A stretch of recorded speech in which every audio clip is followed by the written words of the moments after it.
IT time to do eel.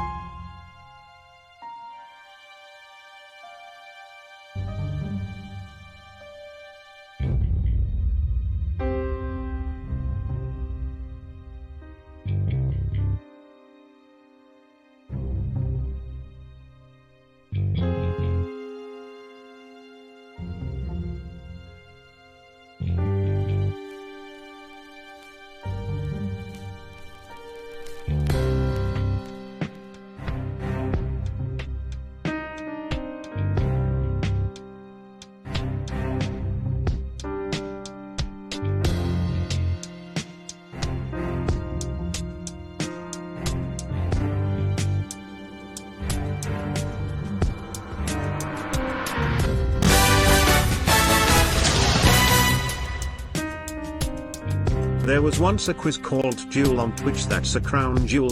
Two contestants despair and afterwards get nightmares on questions that are just too cruel.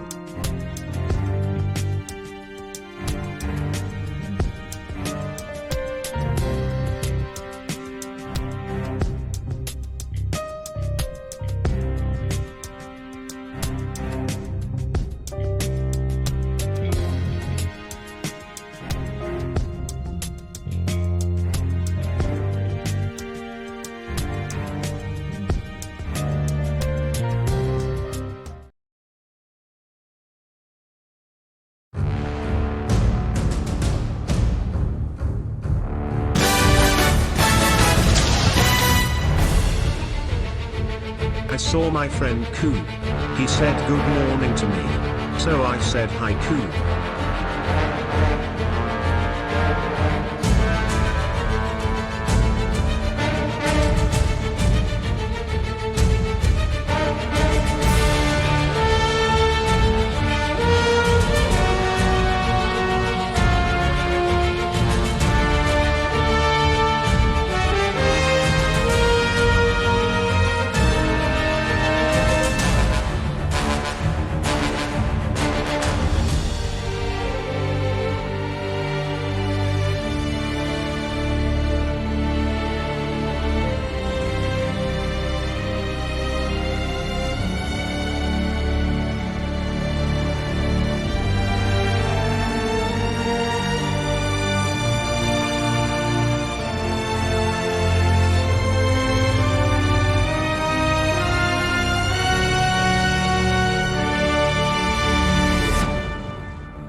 It is finally here.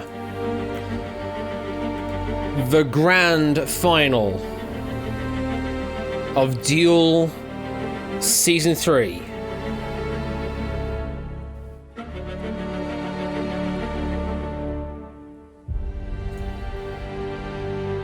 Let's duel. Welcome, good evening, one and all. And before I get going, we have a subscription to talk about. 6 months. Thank you for the amazing fun, Ash. I love this community, you're all amazing. At Bashpog. At Bash Pog, yes, there's a Pog emote. Thank you, Samster, for the Pog emote. And thank you, Jack Wolford, for the 6-month resub there. Greatly appreciated. And also there's lots of other subscriptions that happened as well while we're in the warm-up there. Weemers with 18-month resub with a wonderful haiku there. Love that haiku. Thank you very much for that, Weemers. Thank you for the generous subscription. 5-month resub from Milk Like Substance. There once was a quiz called Duel on Twitch. That's a crown jewel. 2 contestants to spare and afterwards get nightmares on questions. They're just too cruel. Well, I don't know if they're all too cruel though, Milk Like Substance. But thank you very much for the 5-month resub. Greatly appreciated. And 6 months resub from Puzzle Dan. It's time to duel. Thank you very much for that. And also, hello there, Eggy Raiders. Hope you had some fun with some Beat Saber there, Egg.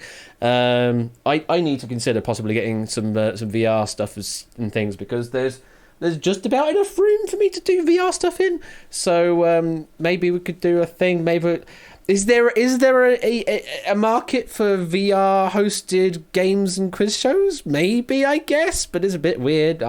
Maybe we can pioneer a new world.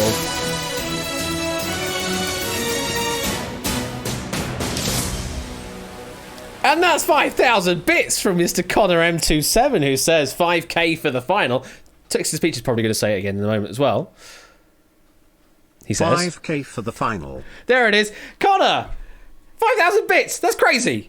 You crazy fool! Thank you very much for the 5,000 bits. Greatly appreciated. And yes, this is the Duel Season 3 Grand Final between Samster and JSAC. VR Russian roulette would be nice. Oh, actually not a bad call, that, Toad Boy. That's a pretty good idea, that. Okay. Maybe. So, this is a double elimination format tournament in this last 16. So that does mean Samster has the advantage going into this duel. So, for Samster to take the win of the tournament, he just needs 1 win. For JSAC to take the win, they must get both duels. They must win both duels to take the Zach says, tournament. hi, looking forward to a Take Your Pick stream featuring the final 2. Thank you very much for the 2-3 resub there, my Trader. Hopefully this is enough for level 3. Shame Matt isn't here to watch with us. Indeed, it is a shame that Matt is on other duties at the moment, but unfortunately that's just how scheduling has happened. But thank you for the 100 bits there, Silent Marine, greatly appreciated. And another 100 bits from Jack Wilfred, who says... Best of luck, Samster and Zach. Hype. It just doesn't know how to say JSAC, does it? It was a JSAC. But thank you for the 100 bits there, Jack Wilfred, and I love that bit cheer there. That's a lovely bit cheer, that one. And also, a 60-month resub from Grunkle Sweeky, who says... Showtime. Just Showtime. Just says Showtime. But thank you for the 16-month resub. Hello, everyone in chat. I haven't gotten to you, but you are all there. Welcome. This is not really Season 5 yet, although I did give you the preview of the new Season 5 intro screen and possibly how the graphics are going to start looking into Season 5. And now I can't say that word. Thank you, Grunkle Squeaky, who's noticed that there is a new thing that I decided to switch on. Run like broke now, but hey, Season 4 hype also. Can we get an F in chat for Matt K? Thanks, bye. Thank you very much for the 100 bits there, Toad Boy. Yes, I can't say that word either. Like broke. And oh, come on now, Panda. That's not fair. That is not fair to ban that word. Okay. Well, I'm not allowed to say it, but Score Count certainly can. I'm not even chancing that word. 10 bits, thank you for said bits. Okay,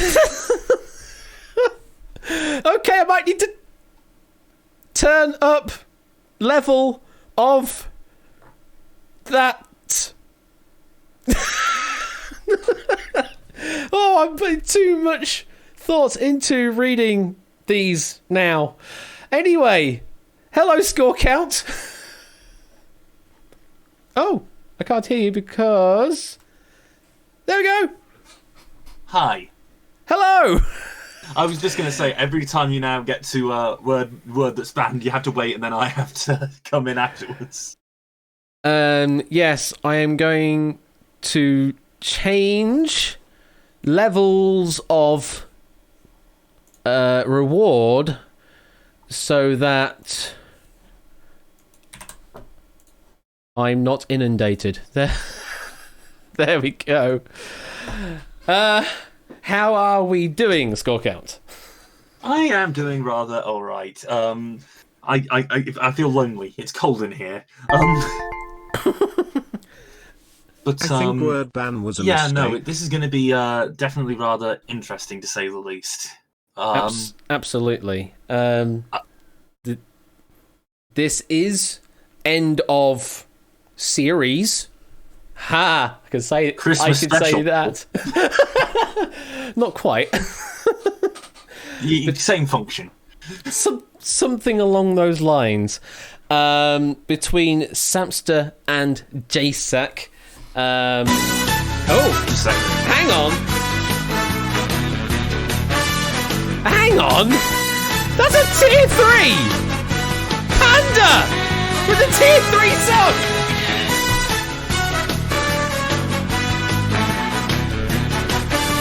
Holy McJesus. I'm dancing as well, by the way. Oh, get that wipeout.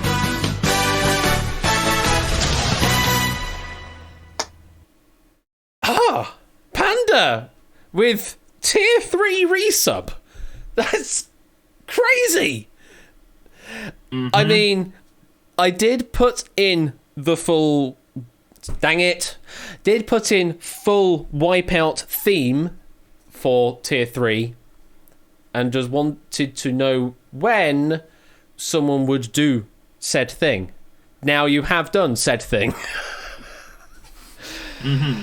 Oh, this IRL word ban was sort of a bad idea. Anyway, I think I might have to change rules on it, so you have to specify not a regular used word like that. Anyway, also subbed... Is that hesitation, repetition, or deviation? Oh, please don't. Thank you, Silent Marine, for gifting sub there. Gifting over to 8 Minky in this case. Oh, so I think we've but yeah, no, I've been looking at the numbers and there's definitely some interesting things to say right now. Really is, yes. One more for level 4. Well, we're already into level 4 hype train, I believe. We're now on the level 5 run up to. Yes. I said that. Sorry. God, these words are too hard. Some of them I can do without, but others I cannot. And I've turned it up to 10,000. Anyway, I'm going to just rescind all the IRL word bans for the time being, just so I can actually do the actual introductions and things. So yes, we do have this final duel between Samster and JSAC, and as I was saying before, the subs and things happened. Samster only needs one of these 2 wins to take the overall tournament win.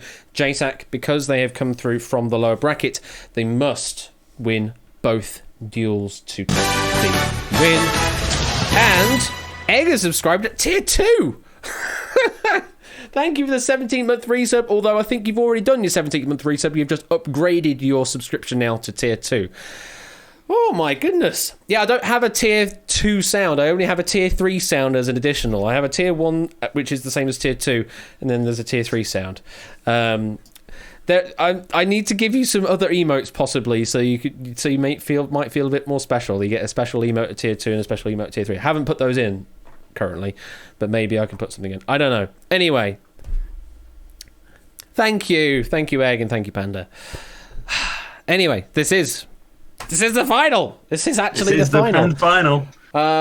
We did a community poll. Well, Score Count did a community poll and has given me the results of said poll.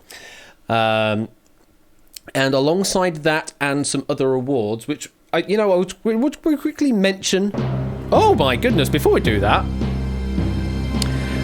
it's the Kansvez National Lottery, providing to such people as Dogfish, Auto9, Tyson Vane, Holgerman, and Melody Me from space. Absolutely. Thank you, Kazvez. That's just super generous. Super generous. Why are you doing the things? Why are you doing the subs and things? That's just ludicrous and all that jazz. California girls. Yeah, absolutely. So yeah, this is the grand final, and alongside those community awards, there are a couple of extra awards that will have some prizes associated to them. And those are the 5 that we have which have associated prizes. We're not revealing the answers to them yet, because one of them we can't actually fill until after the deals have happened. But the 5 that have some prizes behind them are Top Predictor Award, the Meme Award, Longest Match Award, Community Player Award, and Community Moment Award. So the last 2 there were the ones that you have voted in the community as your favourite player and or favourite moment of this season. There were some interesting votes up there. We will talk about that after the deals have happened. And there's also some extra funny awards which we'll do first, which are all these ones. So we've got the All-Time Award, the Biggest Oops Moment, Everything But the Answer Award, the Hashtag Mind Games Award, the Not Stonks Award, the Scandalous Award, the Shortest Match Award, the Speed Demon Award, the Mystic Meg Award, and Why Doesn't This Count Towards My 500 Questions Award. We'll just talk. We will talk about those afterwards as well. Just as we spent a long time thinking up the names for these. We did think about things, yeah. But before all of that, we have to get on and down with the pièce de résistance that you're all waiting for. Duel number 30 in my magic duel configuration. I press the play button and score count. I think it's time. Would you please introduce our grand finalists? Coming in on the left, undefeated so far this season, answering 35 out of 36 questions correctly. Defeated 5 players to get here. Second in Season 1.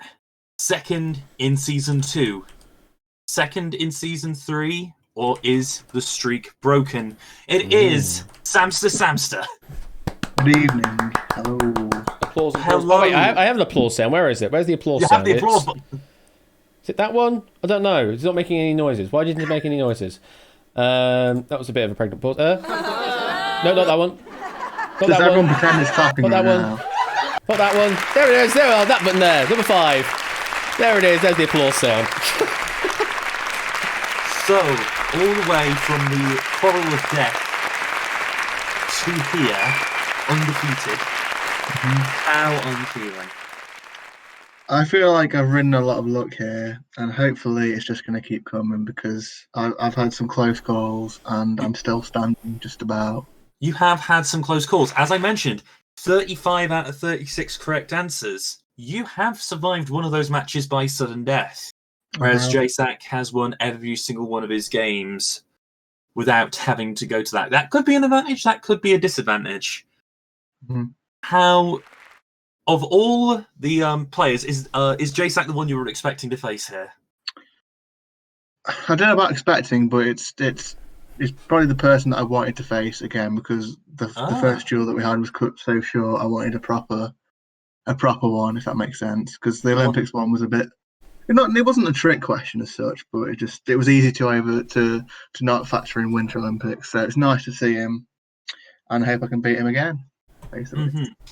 Yeah. On average, you've used just shy of 1 chip per question. In addition, and you spent a total of 12 minutes and 7 seconds in active play.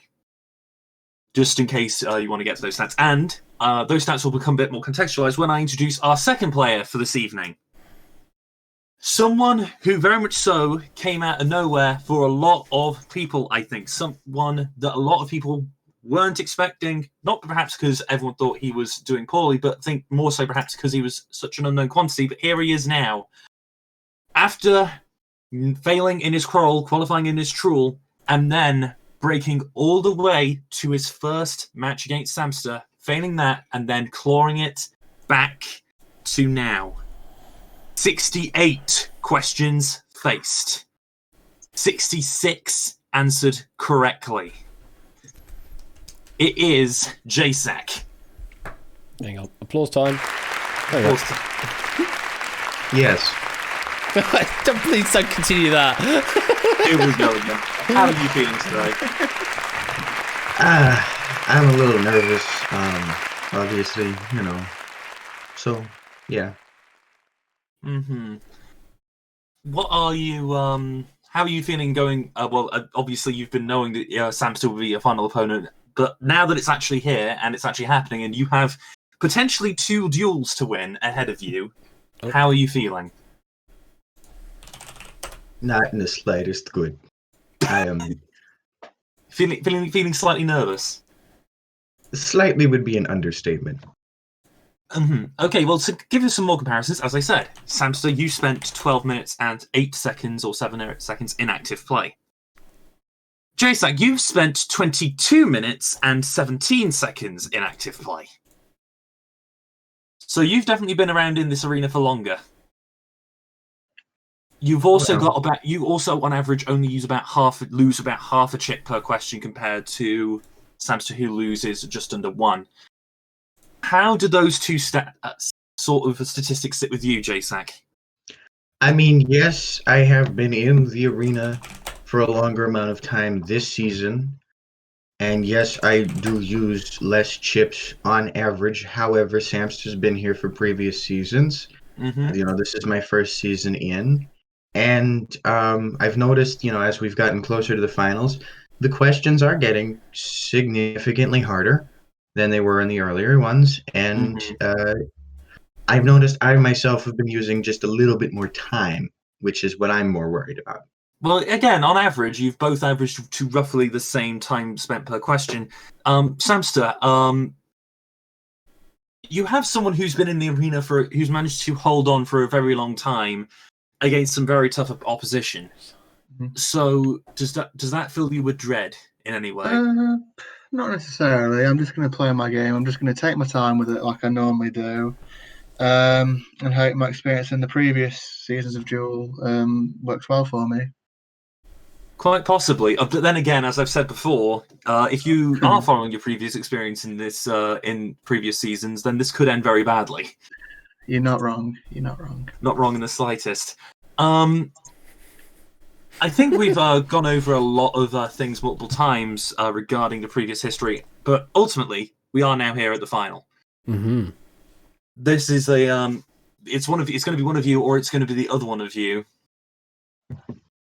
so to speak. I am actually going to note something else interesting I noticed earlier, JSAC, just to see if this puts some confidence in you a little bit. Your last match, if I am not wrong, which I think I am actually. I think. Uh-oh. See, this is why Matt has his job. Because I always get confused when I'm looking at big sheets of numbers. Numbers are hard. You've definitely, interestingly, currently, statistically, not in regards to the tournament, but in regards to the pure statistics, Harry was actually slightly better than Tipster, oddly enough, because of the just by win-loss rate. Harry was the first person you beat, JSAC. Was the first person you lost to, JSAC. So, given that you are now statistically ahead of one of your defeated players, what does that kind of put into your mind? It means I got lucky. Okay, we'll have to see. Samster, do you feel like you've got lucky at all then, or do you think that... absolutely. Okay, we have 2 players who have absolutely no confidence in each other. When I get to asking, trying to get you 2 to trash talk each other, this is just going to completely and utterly fail. It is too self-deprecating, that's what it is. Too self-deprecating. Okay, then here's a good question. Samster, how does having the advantage make you feel? It's good, but I want to try and not have to use the advantage of having the extra game. You want to end this in 1? Yeah, because the longer the game goes on, it's going to get tougher and tougher. You feel like if you let this drag out, being someone who's endured the arena for longer, JSAC's going to start to get a bit of an advantage on you. Yeah, I'd agree with that. I think that's. Would you agree with that, JSAC? I don't know. Okay, how does it? Okay, let me just ask the inverse question then. How do you feel having the disadvantage, as it were? I mean, yeah, that does put me, more closer to the edge. But, I'm somewhat decent in longer duels, endurance duels as we call them. And if we do make it, if this duel drags on, and then we go to a second one that drags on, I do feel that perhaps if it, drags on as long as it can, then maybe I'll be able to come out of it the victor. But personally, I don't foresee that happening. So, well, it definitely could happen, and I do definitely feel like that is based on the pure statistics of things, and I think Matt would agree with me here that is definitely true. A longer duel does favour you, J-Sack. But in either case, second place to the person who loses, which I think is nothing to be sniffed at. Poll results are finally in. Indeed. 31 of 41 players favour Samster, or 76%. The remaining 10 favouring J-Sack. Interesting. A 3/4, 1/4 kind of split. Yeah, pretty much. Which is interesting given how the audience has been in the past. Yeah, that's always a limiting factor. The error bars are quite wide for the audience. The error bars are quite wide in the audience. So it's definitely going to be interesting to see how that goes. It's going to be definitely interesting, I think, to see both of you play it out. This is definitely going to be a great match. Have you been looking forward to this, Ash? I really have. I mean, not just to actually see this particular deal happen, but finally to also see the end of the tournament season happen as well. Because it's been a while. It's just one of those. It's just like I really want to see it happen, but it's like I'll be sad to see it go as well. So we'll be back soon enough. Deal season 4 when? Question mark. Okay, guys, chat. Wait until after we've got a declared victor to start asking that question, please. Wait until at least 2021 when the world is at least brought back into this tournament. Yeah. Okay, well, there's we've got quite a turnout for this. We've got 63 viewers at the moment, and welcome to all 63 of you. That's a lot of viewers. Samster, J-Sack, one of you is about to become the Duel Season 3 Grand Champion. I don't think I have anything else to say, but I wish you both the best of luck. Oh, well, let's make it happen. Let's transition over into the Duel Arena for possibly the final time this season. And of course, we need to do a test question to make certain that at least works. This is a test question. The answer is 42, and those are your options. Oh, that's very boring. Those are very boring answers. Duel, do better. Anticlimactic. Very, very much so. But it looks like the system's all working. All the chips are down, and everything's resolved correctly. Beautiful. Well, that's all good there. I'm going to reset on my end.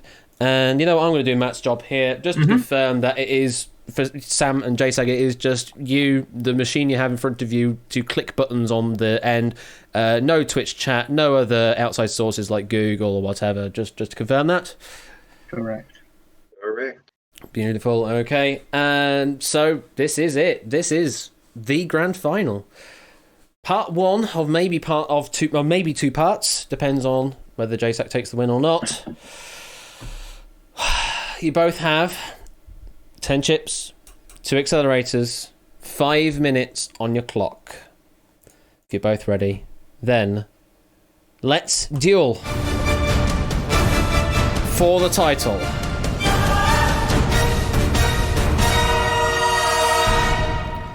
And your first question is: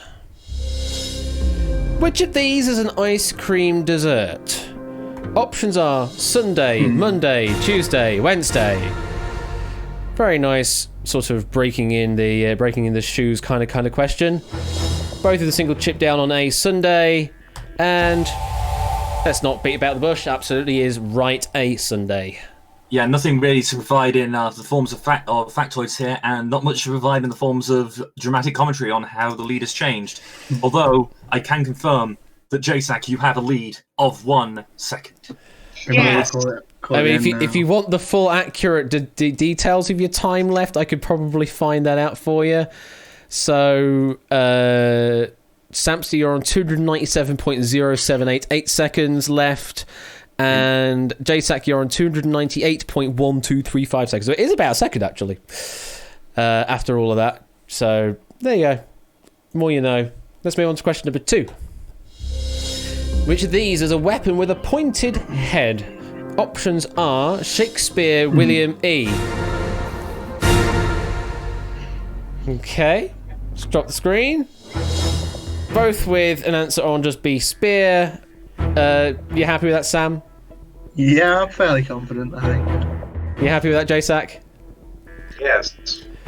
There it is with the response that we all love to hear. It is indeed B, spear. Indeed. Yeah, the order was kind of messed up on that, unfortunately, because it was meant to say William Shakespeare E. Yeah, William Shakespeare E. If you do find a pointed head in your milkshake, I send it back. In regards to how the match is progressing, the lead has changed. Oh my god. Samson now has a lead of 3 seconds. Oh, makes all the difference. Oh. I might be lagging then. You've got a lead of 3 seconds, but anyway. You're ahead of us if that's the case, rather than lagging. But anyway. Okay. I was scared. I thought I was lagging by like 5 seconds. Oh, no. You're ahead by 3 seconds. Okay. I focus on my job. That's how this usually works. Okay, let's move on to question number 3. In video game Portal 2, who voiced Wheatley? The options are J.K. Simmons, Ellen McLean, Steve Merchant, or Joe Michaels. Sam is in.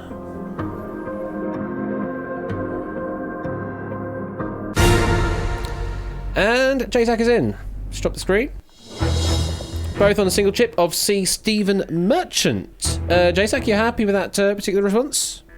Yes. Nothing else to add, I guess. Sam, still you happy with Stephen Merchant? Yeah, I've played the game, and it's played by the comedian Stephen Merchant.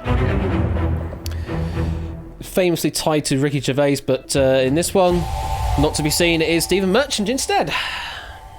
Indeed. Erin McLean, anyone? Is that the name of the woman in Portal? That's GLaDOS' Oh, no, voice, she's isn't Dick it? GLaDOS. GLaDOS' voice actor. Yeah. J.K. Simmons Simpsons. is Cave Johnson. And Joe Michaels is the automated announcer voice in the facility. Yeah, so they're all voices in the game, but Stephen Merchant, the answer we're looking for there, both players getting it right. And how are we doing now? Score count. Well, dramatically, the lead has increased to 5 seconds. But the other way around now. But the other way around, indeed. Or one way around, W. Sam with the lead of 5 seconds now. See, now you see why Matt's here. Anyway, with that information now dealt with, question number 4 is: in a maritime watch system, which of these would be the name of a watch, period, half the length of a standard one? Your options are a crow watch, a dog watch, a cat watch, a rat watch.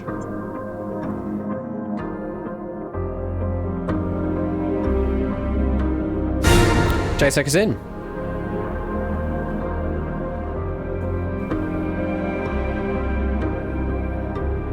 Reclaims the time lead.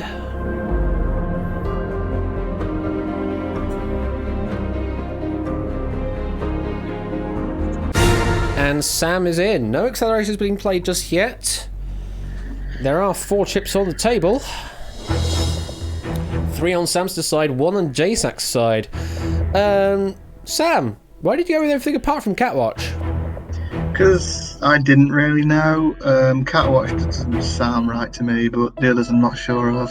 I'm thinking now I probably should have gone with dog, because like I don't know, like dog's body, but I don't know. Okay. J-Sac, you ended up with just B-Dog Watch. Why did you go with Dog Watch? Well, cat watch, doesn't make sense. Rat watch, couldn't really think of anything for it. Crow watch didn't make sense either. Dog watch, it's a vaguely familiar term that popped in my head. That was my immediate assumption, and the other ones I kind of just didn't think they felt right, so I placed 1 chip down on the table, hoping it's the right answer.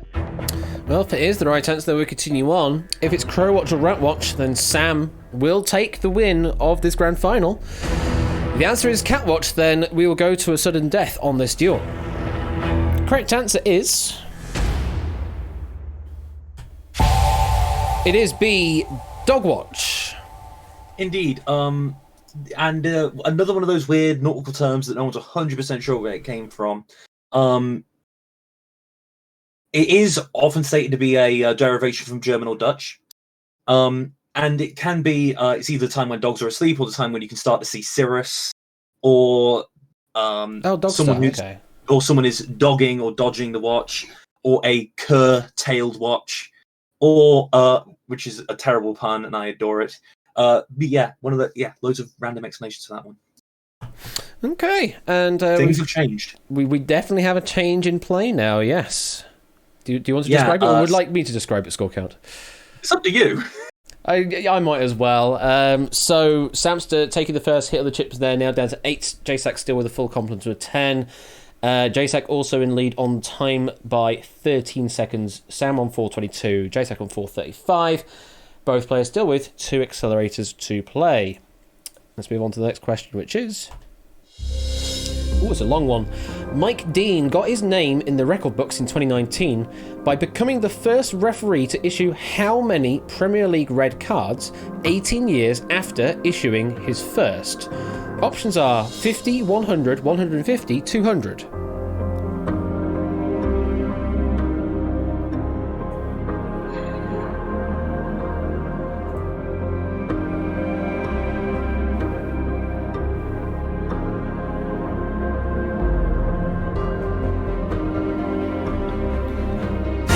Sam looking in just shy of the 4-minute mark there, 4 minutes and 1 left.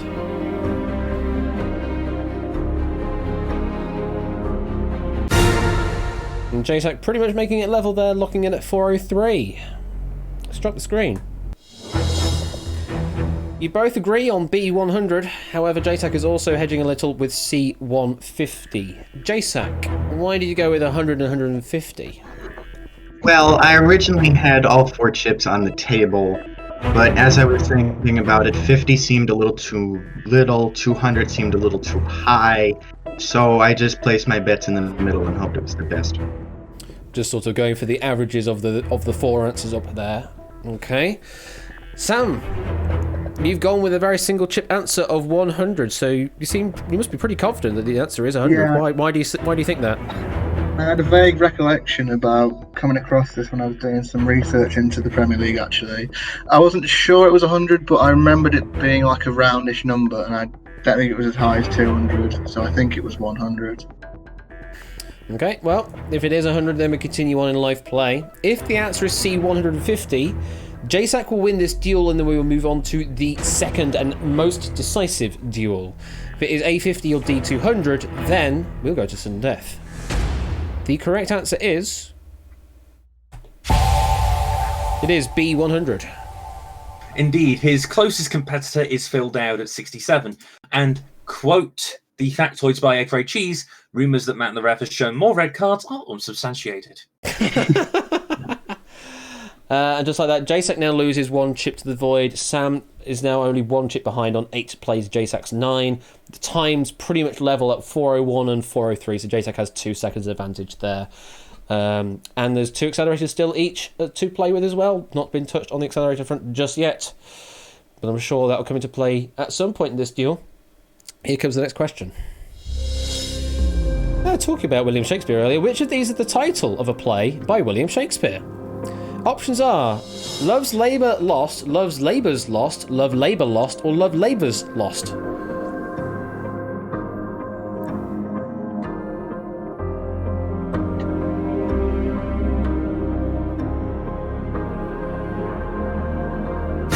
JSAC is locked in.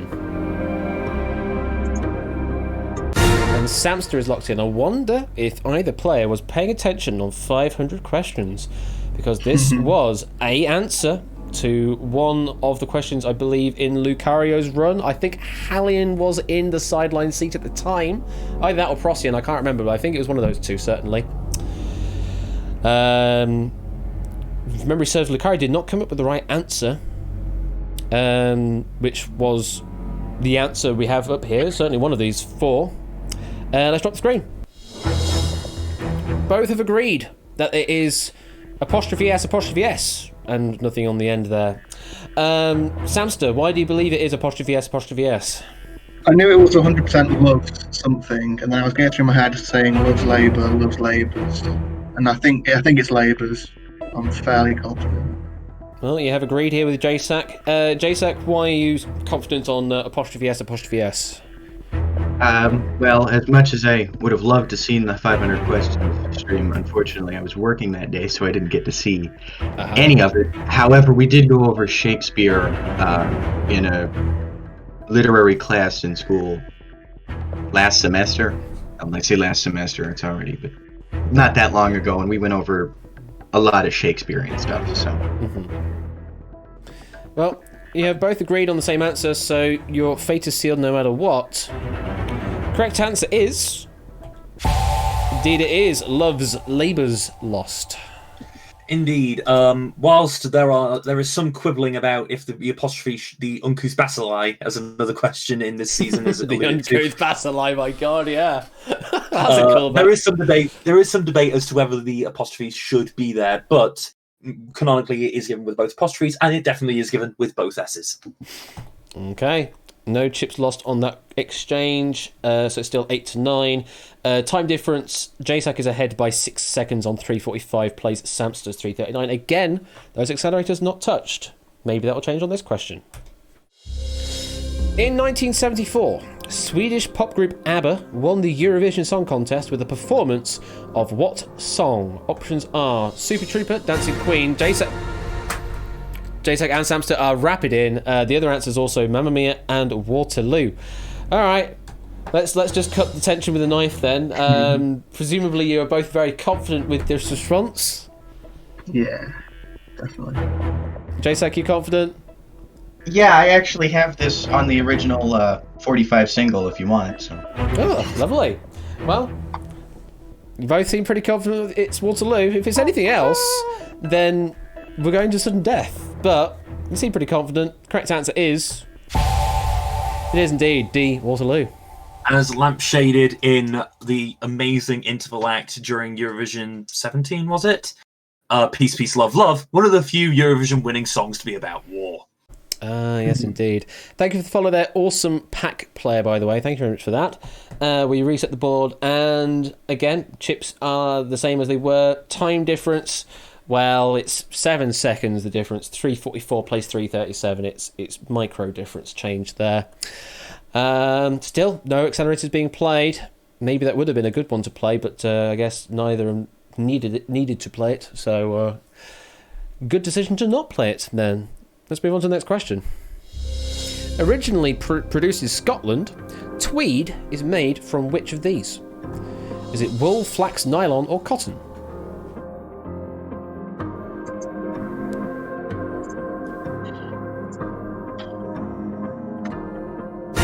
JSEC is locked in.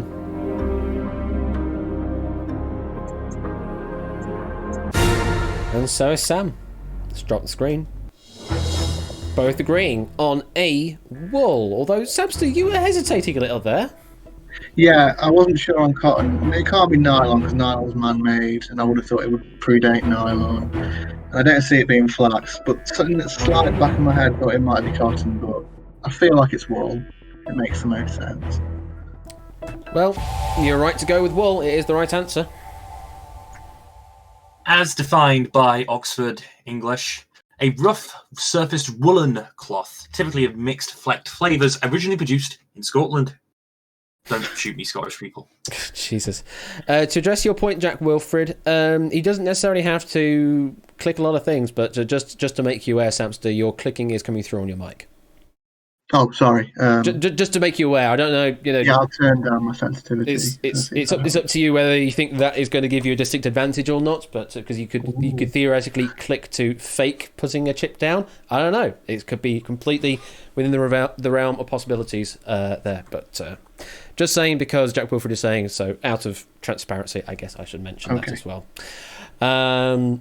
So. Still, chips 8-9. Time differences now. We're looking at 13 seconds in the favour of JSAC. JSAC on 3:33. All the threes. Samster on 3:20. Again, those accelerators not being touched.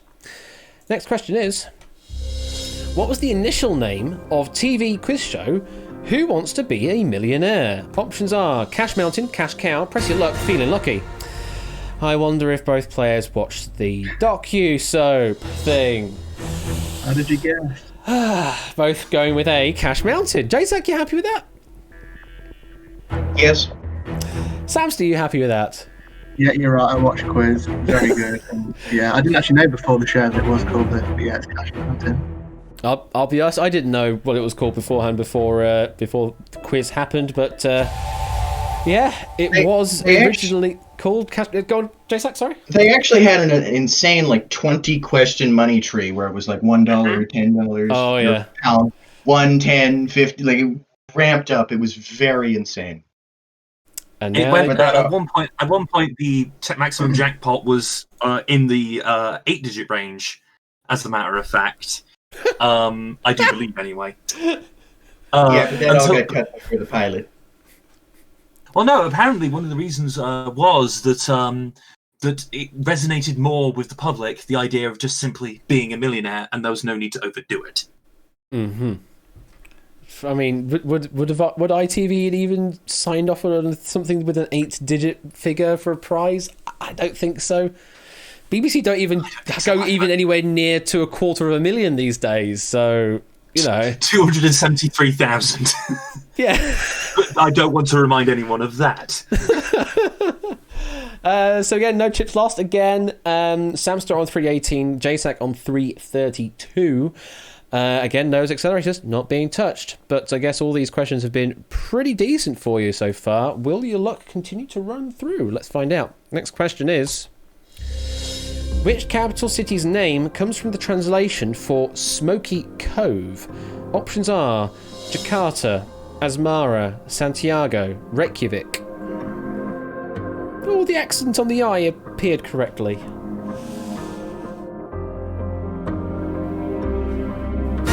Samster is locked in.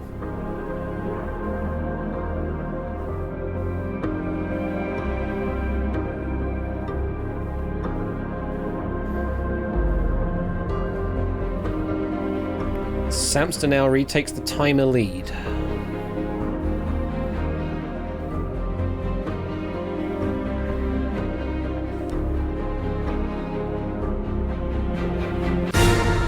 And Jacek is locked in. Very interesting. Let's drop the screen. Sam with a single chip on D Reykjavik. Jacek with all 4 chips down. However, Jacek, do you want to elucidate what you had on earlier? They originally only put 1 chip down on Reykjavik. So why did you hesitate on this one?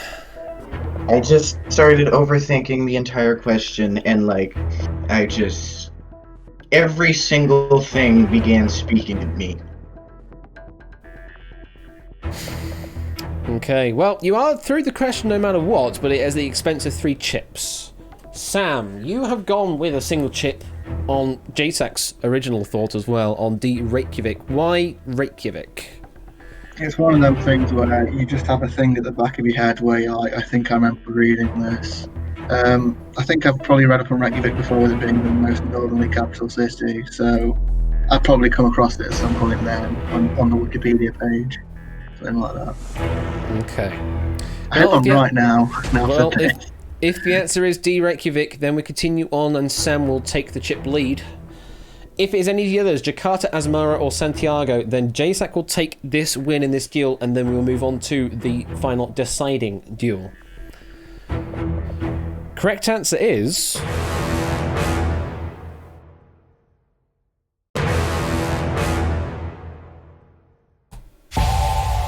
it is D, Reykjavik. Yes, Smoky Cove, the Bay of Smokes, or something along those lines, founded in 874. Okay, and just like that now, Samster takes the chip lead 8-6. Samster also with the timer lead, 3:04 plays 2:51. So that's 13-second time advantage currently over Jacek. Again, no accelerators being exchanged.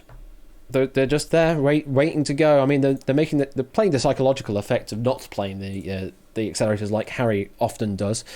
But will that change on this next question? All stainless steel is formed by alloying iron with what other element?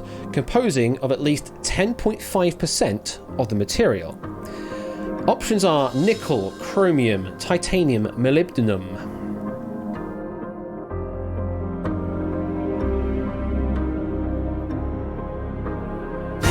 Samster is locked in.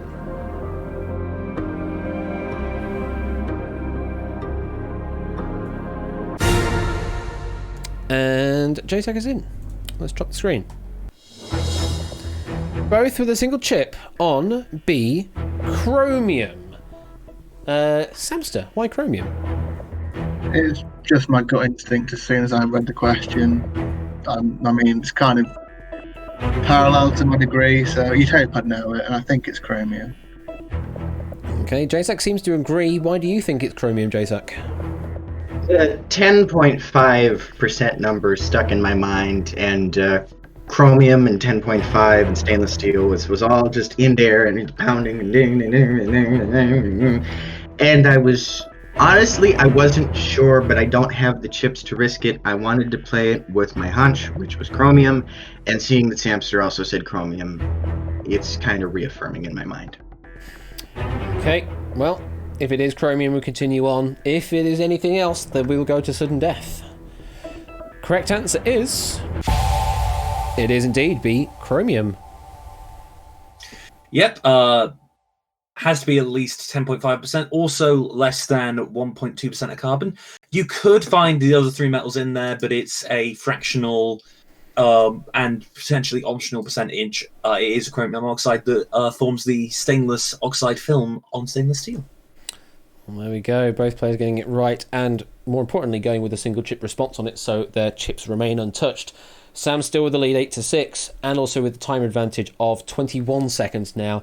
2:53 plays 2:32. Let's get ready for the next question, which is...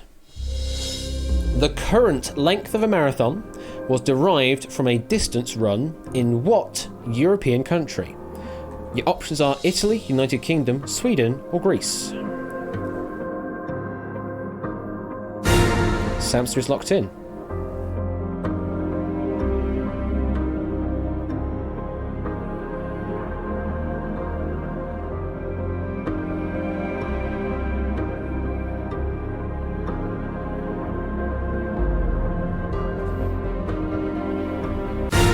JSAC is locked in. Let's drop the screen. We've been here before. Sam with a single chip on D, Greece. JSAC covering all of the answers. So JSAC, you're definitely through no matter what on this question. However, was this the same situation again where your inkling was the same as Samster's? Yeah. So why did you think originally Greece? Well, the Greece it's an old tale, isn't it? Something like that, where the guy has to run the 23 miles from Greece with the thing, and he ran to the city of Marathon or something like that. But the thing that threw me off was the fact that current length. Was it always 23 miles? Was it this? Was it that? And I'm very shook. Well, you're using the chips while you have them to definitely be sure of getting through the question. Sam, you did go with Greece there, and single chip answer on Greece. Why did you go Greece? I mean, Greece is the obvious one. It's where the Olympics come from. But now I'm worried I'd fall into some kind of trap. That's exactly what I was thinking. Is it a trap? Yeah. But I mean, worst case scenario, at least I've got that second game. But now I'm worried that maybe I should have split a bit. Well, if the answer is D, Greece, then we will continue on in live play, and Sam will have a significant chip advantage.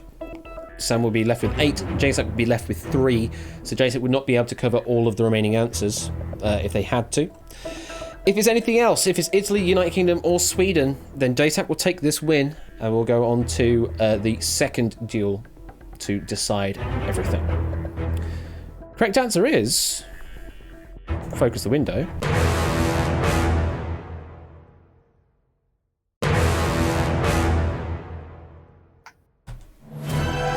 It's B, United Kingdom, and we're going to a decider. Oh god. So, before everyone complains, I am going to get back to it real quickly now. The This current length of marathon was standardized in 1924 at 42,195 meters. The distance run between Windsor Castle and the Royal Box in the stadium in London. Just Not the distance between Marathon and Marathon in Athens, a mere 25 miles. Just like that, an RTFQ has brought us to an equilibrium now. JSAC taking the win in this duel, taking it to the ultimate climax. Samster, you fell foul on that question there, and quite considerably so. What's your thoughts going from this point onwards then? I just think it was a very nice trick question and fair play. I did exactly what JSAC did in his last game against me. Didn't fully think about it. But, let's bring on duel number 2. Do it. Okay, and JSAC. My heart's racing. You have pulled out a victory there, and we now go to the final deciding duel. What's your thoughts, JSAC, at this moment? Well, I'm surprised that it happened. Obviously, I'm glad that it happened. I did say my strategy was to read the question, and yeah. You definitely did it. You managed to avoid the trap there. You just didn't know which answer to go for, so just go for them all. And just like that, Samson did not, and has gifted you that win there. Well, we all wanted to see it happen. We all wanted to see a good duel, and we have it here because we're going into the ultimate final. Let me clear the board out. You know what? For the sake of making certain we are definitely reset on the question index as well, I'm even going to restart the game proper as well, just to be sure on everything. That does mean I need to re-enter in your names, and I probably will need to do another test question just to be sure everything is still working. So number 1 we have is Samster there, and number 2 we have is JSAC there. So let me just quickly jump into the duel arena again, transition back to the match. Oh, the lights aren't working, I need to switch that back on as well. Turn the lights manager back on so we can do that, and give you another test question to make certain it still works. There you go. Hey, it's there now. It's finally there. We're back. Cool. It is indeed C, square root of 1764. Let's clear that question out and do a reset. So, this is it. The actual grand final. Challenge is not loading, so I can't even put the results into that previous duel for some reason. So, we're just going to have to do that afterwards. But this is the final duel. Samster, any last words? Good luck. That's all I've got to say. JSAC, any last words? Best of luck. We've come this far. It's whoever wins really is the best man, Indeed. So, to Sam and JSAC, for the final time, you have 10 chips, you have 2 accelerators, and you have 5 minutes on your clocks. If you are both ready, let's duel to decide the tournament.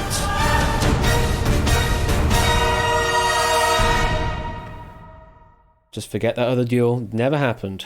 Here is the first question of our deciding duel. As of 2018, which of these European countries has never won a Winter Olympic gold medal? Options are Latvia, Denmark, Belgium, Hungary.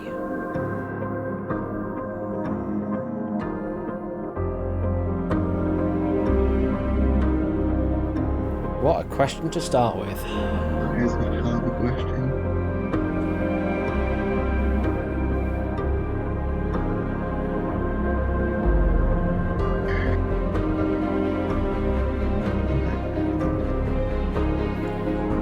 Both players taking considerable amounts of thinking time here.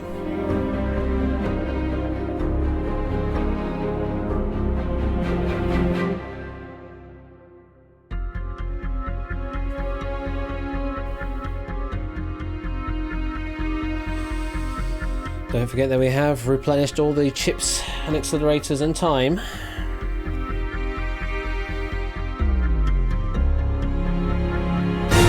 We have a lock-in from Samster. And we have a lock-in from JSAC. Let's drop the screen. Samster's gone with Latvia and Denmark. JSAC has gone rather boldly, I must say, going with a single chip on Latvia. Go to you first, JSAC. Why do you think it's Latvia? Well, I kind of ruled out Denmark, maybe incorrectly, because it's up in that Swedish, Nordic, Finnish. It's all in that big area up there where they like to win all their medals all the time in the winter. You know, that's why we have the winter games, right? Belgium, I ruled out because I know they're like it's Europe. They have skiing and stuff, and it's Europe. And Hungary, I was deciding, do I want to put a chip on Hungary? Do I not? Do I want to? Do I not? And I decided against putting a chip on Hungary because, to me, they seemed, I don't even know how there would be a trap answer in this, but to me they seemed like they're not towards the upper, snowy or colder parts of Europe. They're further down, unless I've completely screwed up my geography of Europe, which is completely possible. But they seem like they're further down, which would be the hotter area. But, you know, that seemed like a trap to me. Latvia's kind of in the middle bit, isn't it? Something like that. And yeah, that's a lot, but it's the final, man. I can't think. 2 times. Samster, you went with Latvia, so you've agreed on JSAC on that front, but you also went with Denmark, which JSAC thought, nah, it's up in the Nordic regions. Surely they must have won a gold.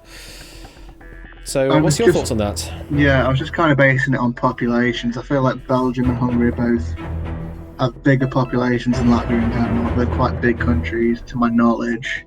So I kind of expected that out of all the Winter Olympics, they'd probably both have gold medals. Belgium especially I felt fairly confident to get rid of. Hungary, I would have liked to keep a chip on it, but it's the final, so I've got to try and conserve chips where I can. But between Latvia and Denmark, I couldn't say, to be honest. Well, if the answer is A, Latvia, then we continue on live play, and Sam loses a chip.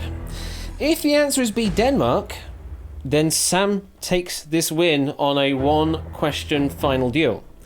If the answer is C, Belgium, or D, Hungary, then we go to sudden death after 1 question in this final duel.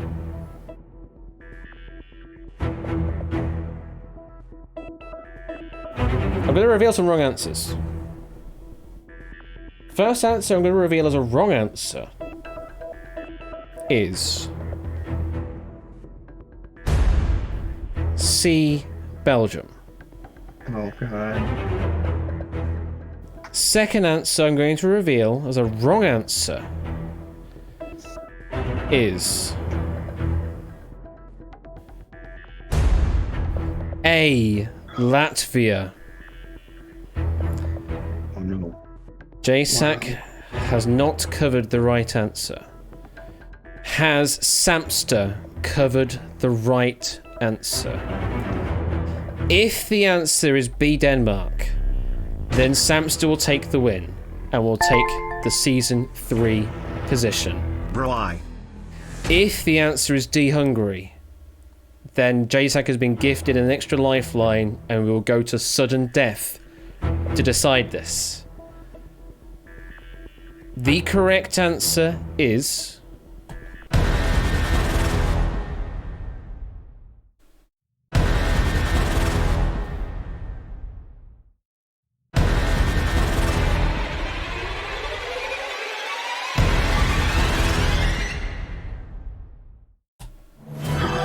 It's B, Denmark.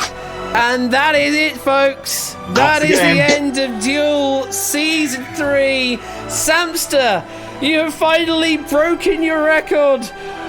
Second place Season 1. Second place Season 2. First place Season 3. Third time's the charm, as Paulister says. Well done to Sam. Well, I honestly didn't want it to happen on a 1-question final like that, but That's duel, folks. That is duel. Samster, what are you thinking right now? I'm just shocked. I feel sorry for Jace. They must hate Winter Olympics at this point. Just to now resolve this final question before I go to JSAC to give him the definite congratulations that he deserves. Hungary have in total at the Winter Olympics won exactly one gold medal in short track figure skating in 2018 Pyongyang. As recent as that. Belgium has also won a grand total of one gold medal at 1948 St. Moritz figure skating. Latvia has won a grand total of one gold medal at 2014 Sochi in a four-man bob. Oh. Denmark won silver at the 1998 Nagano Games in curling. Wow. That is the only Winter Olympics medals to Denmark's name. That's crazy. As you say, Nordic region you'd think probably would be, but no. No. Just a silver, and in curling as well. Mm-hmm. That's like that's indoor Winter Olympics. That's not even That's outdoor. That's Scottish, basically, yeah. But no, congratulations to both of you, and that is a nasty question to go out on. It really is. JSAC, I mean, you play. Hang on, we've got oh my god, we've got all the things coming through you did first. Amazing, I'm so proud. Oh, we've also, got I spent like real money on these bits, BTW. So 500 bits from Skiddle-Doo saying, "I love you, son. You did amazing. I'm so proud." Also spent like real money on these bits, by the way. And 1,000 bits from Buzzer Bob, who says, well played to both Sam and Zach. Both winners in my books. Absolutely, Buzzer Bob. Yes, both winners. And also 4,000 bits from Kay Prather, who like to say the following when it comes up. Once the text-to-speech wakes up. Come on, text-to-speech. Congratulations to Samster for a great win and to Zach for a magnificent showing. Had we been keeping score like the USA, Samster would be the winner of over 4 million doots. Kay Prather there saying, if we had been keeping track of all of the dollary doots that we have been earning throughout all of this, then Samster, you would be getting a paycheck of 4 million doots. Unfortunately, doots are still not really worth much, even in this economic climate.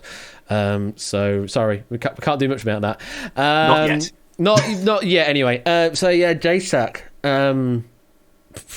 What's your thoughts? Commiseration. I mean, you played perfectly to get to the reset, and then trying to go with a really ballsy one chip answer, and it just didn't work out for you. A very logical one-chip answer at that. Oh yeah, very much so. If I had a single chip, that probably would have been the chip I played, but that's just... And also, we've got another 1,000 bits from Squidoodle-Doo as well.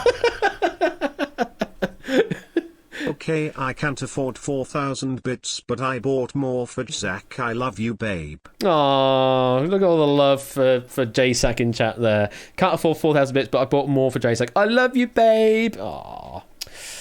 JSAC, what's your thoughts? I mean, obviously I am never watching another Winter Olympics ever again.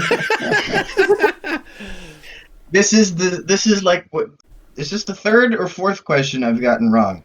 This is the third I've gotten wrong, correct? One of this season, yeah. Yeah, one in my quarrel, and then one in the duel, and this one. And 2 of the 3 questions I've gotten wrong were about Winter Olympics. Obviously, that's not my strong suit. Oh dear. And I got Summer Olympics wrong. So clearly, everyone, you need to revise your Olympics. Everyone hates the Olympics. Well, JSAC, you have come second in this tournament, which does mean you do get a cash prize on your first run. On your first run, yes, absolutely. Your first appearance in a dual tournament, and you get up to second place, which is no mean feat at all. I mean, look at all of the people before you that you've managed to beat. Tipster and Harry, and Egg was a good competitor up there as well. Weimer's a big name that fell foul earlier on. Just lots of big names that you've managed to defeat and beat off to get here, and second place. And it's £30. It's a £30 gift to you. So congratulations on that.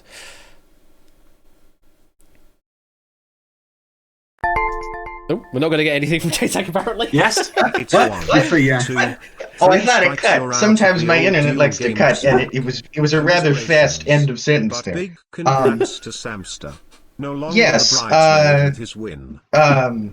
You know, I had a really fun time, and I really wish there were a lot more ABBA questions in there. That's one of my strong suits, and game show questions. Those two are my strong suits, ABBA and game shows. So if you ever plan on having an ABBA and game show themed duel, I'm your man, you know. Oh, themed duel. Now that's a thought for season 4. Oh, that's a thought No, for I'm season giving 4. you ideas. Are we introducing category striking for season 4, Ash? Yeah, we're gonna have some category banning and things like that. That would be an interesting idea. I think it would actually. It's not a bad idea, really. I mean, there's also, Panda, to address that point, Grunkle actually suggested doing a Truel type thing between the lot of you. So all 3 of you play at once. The 3 season champions. So the champion of champions of champions kind of thing. So he did sort of mention that. The gauntlet has been thrown. Mm-hmm. So we could, I don't know if you're around right now to do that, Panda. I know Grunkle is here in chat and said he probably would be okay to do it. Samson is already here. I don't know if you're around, Panda, to be able to do a Truel or not, but yeah, a champion of champions duel, Truel. Ash, are you going to ask JSAC your question? No, I can't. I could maybe ask the question for that particular Truel coming up, maybe. JSAC, for the champion of champions Truel, who would you like to see win? Who's playing? So it'll be Samster, Grunkle, and the Panda, Elias the Panda.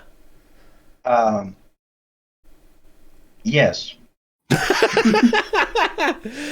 After about 10 minutes, you say, Panda, well, we could go through some awards before that. As I say, that gives us time for the awards ceremony. We can definitely do that sort of padding. So congratulations, JSAC, for a second place finish there. And you get £30 prize, either in PayPal or Steam. Let me know afterwards in a DM and I'll send it off to you. Samster, you are the victor. You are first place winner of this season of Duel. And that is... You finally break the curse, and that is a £50 gift to you, PayPal or Steam or otherwise. Again, let me know in DM however you want to have that sent over to you.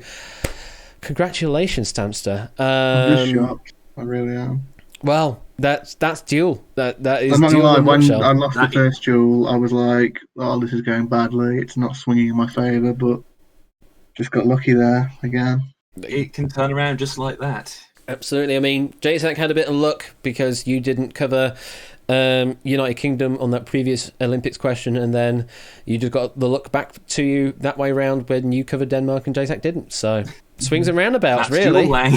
That is Duel Wang, yep.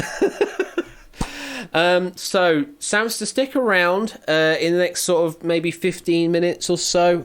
We'll get to doing a Truel between you, Panda, and Grunkle Squeaky.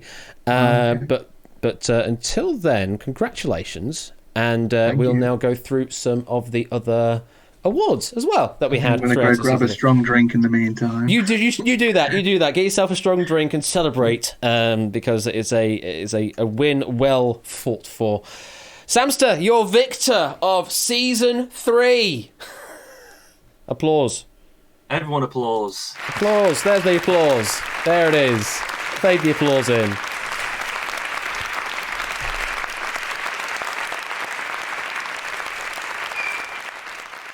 Drink a lot. It will slow your reflexes for the Truel. Possibly. Yep. But before then... Only took 9 months, I know. Well, it's now time to get the champagne out, as it were. Right, yeah. It is now sort of like... It's now post-season. We've suddenly just jumped to post-season. Let me get the dual draw scene open. Sorry, you're gonna receive the flash in a moment. Sorry. It's in the same scene, so you're just gonna receive the flash. Etc. So blindness, blah blah blah, and we'll wait for that to sort of fade off, and then we'll reveal all of the extra stuff. Sorry. So in amongst all this, we've got 10 sort of jokey prizes with a couple of clips in there as well that I've managed to source for those particular things, and then we have 5 main prizes additionally. And for the main prizes, what I have said is which actually no one has known until just kind of now when I mentioned it to Score Camp before we started streaming, and now that I'm actually telling you, the bonus prizes, they're going to be £5 gifted, either PayPal or Steam, either way, to whoever was sort of directly involved in that. So if there's multiple people involved in the duel or truel or quarrel that's mentioned, then each member will get £5. So some of them some of the awards are kind of worth more than others, just because of there's essentially ties to break, and I just didn't want to split like £5 three ways or something, because it would be like £1 60 something to each person. It's like that's worth nothing. The dualies, yeah, I guess these are the dualies for season 3. I guess the dualies 2020. Yeah, I guess we can call them that. I don't have any special images or anything like that, or trophies. I guess if you want a trophy, it's at Bash 1. You can have that as your trophy. So let's quickly go over the sort of extra prizes. So these are the extra 10 categories that we had to go through for this season. You know what? Let's open it up to chat. Which award do we want to start talking about here? We've got these 10 awards that we can talk about. Which one would you like to see first revealed? Because I can reveal in whatever order we want to go for. The Not Stonks Award. All right, the Not Stonks Award. So let me have a look at my my documents here. Not Stonks. This is the award for player with the worst chip economy throughout their game in season 3. What is there a specific stat there, Score Count, like some sort of like chips per question or something? This is the player with the highest chips per question consumption rate, which does usually necessarily mean that they might not have been around for very long. This person had a chip consumption rate of 2.4 chips per question. That's a lot of chips per question. 2.4 is a lot. And I can reveal, so long as it hasn't changed since by putting them in, the winner that I have on my board is Lion Leone TK with the Not Stonks Award. Well done, Lion. Congratulations there, Lion, on that award there. Right. Some honourable mentions. Some honourable mentions for that award. Dazarino and Drahuska were in tied third with 2.2 chips per question, 2.222 chips per question, and Sky just ahead on 2.28. Right, I'm going to pick one now. Let us reveal the all-time award, which is a bit of a weird kind of sort of cryptic naming for this one. The all-time award, which is it's the award for the longest lock-in time for any particular question. And, it was a long one, wasn't it, Scott? Yes, this is the longest single lock-in for any single player. So not average or anything, like just on a single question who had the longest lock-in time. And it was... I mean, you were up there as a contender, but do you want to go some honourable mentions there, Score Count? In fact, I'll get to that in just a minute, Ape. Just give me a moment. I'm just trying to get the overall standings for this one, but Matt's spreadsheet is being uncooperative.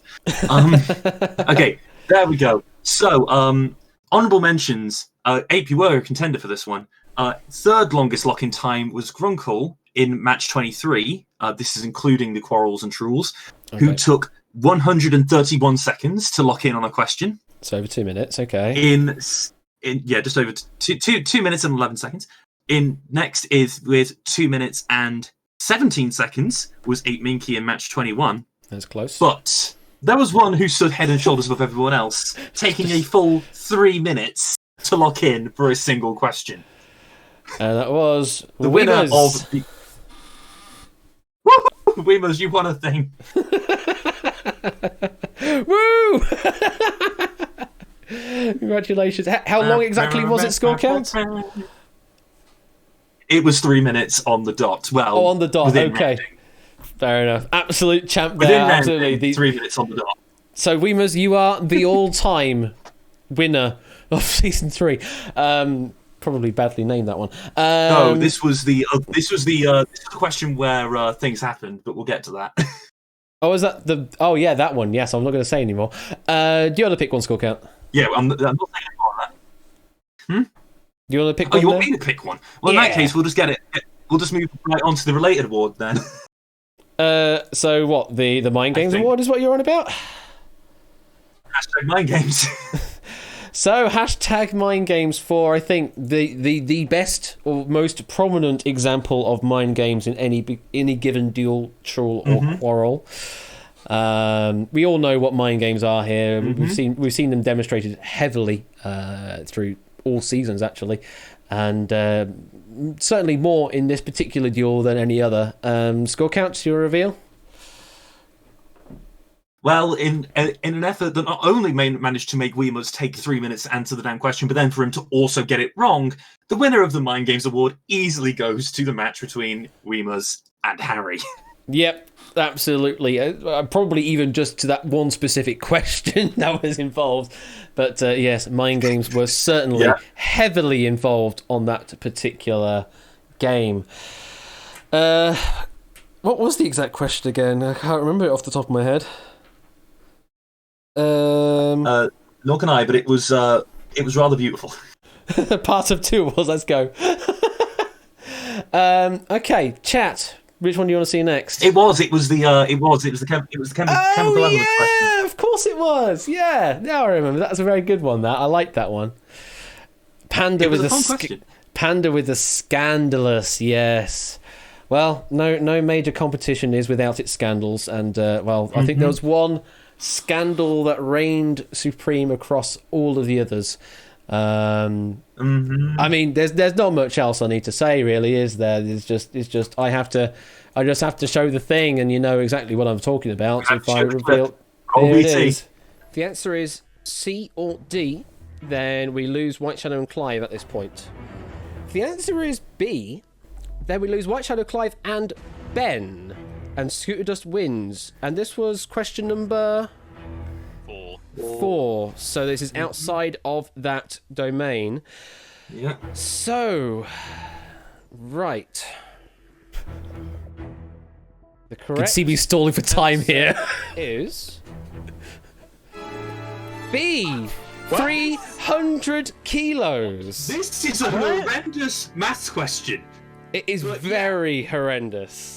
Yeah, no, so you have to appreciate that the 1% of the spuds that are not water in the initial bit are 9 kilos. That 9 kilos becomes 3% of the potatoes after they're dehydrated. So therefore, 9 divided by 3 is 3, times 100 is 300. So yeah, the infamous hashtag Spudgate wins that particular scandalous award.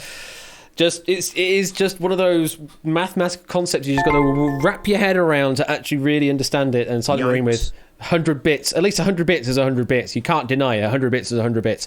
Thank you for the 100 bits there with yikes. So that's the scandalous award. I think you'd all agree that Spudgate was a biggest scandal in season 3. If you don't know what Spudgate is, then we'll be more than happy to describe how Spudgate works and why that question is answered as it is, because it is very weird. I'm going to pick next, and I'm going to go for... You know what? I'm going to go for the Speed Demon Award. So this is the award for... is this fastest average lock-in time, I believe? This is the award for the player with the quickest average lock-in time across their whole across all the questions that they faced. Okay. Honourable mentions for this one, if I may. Of course you may.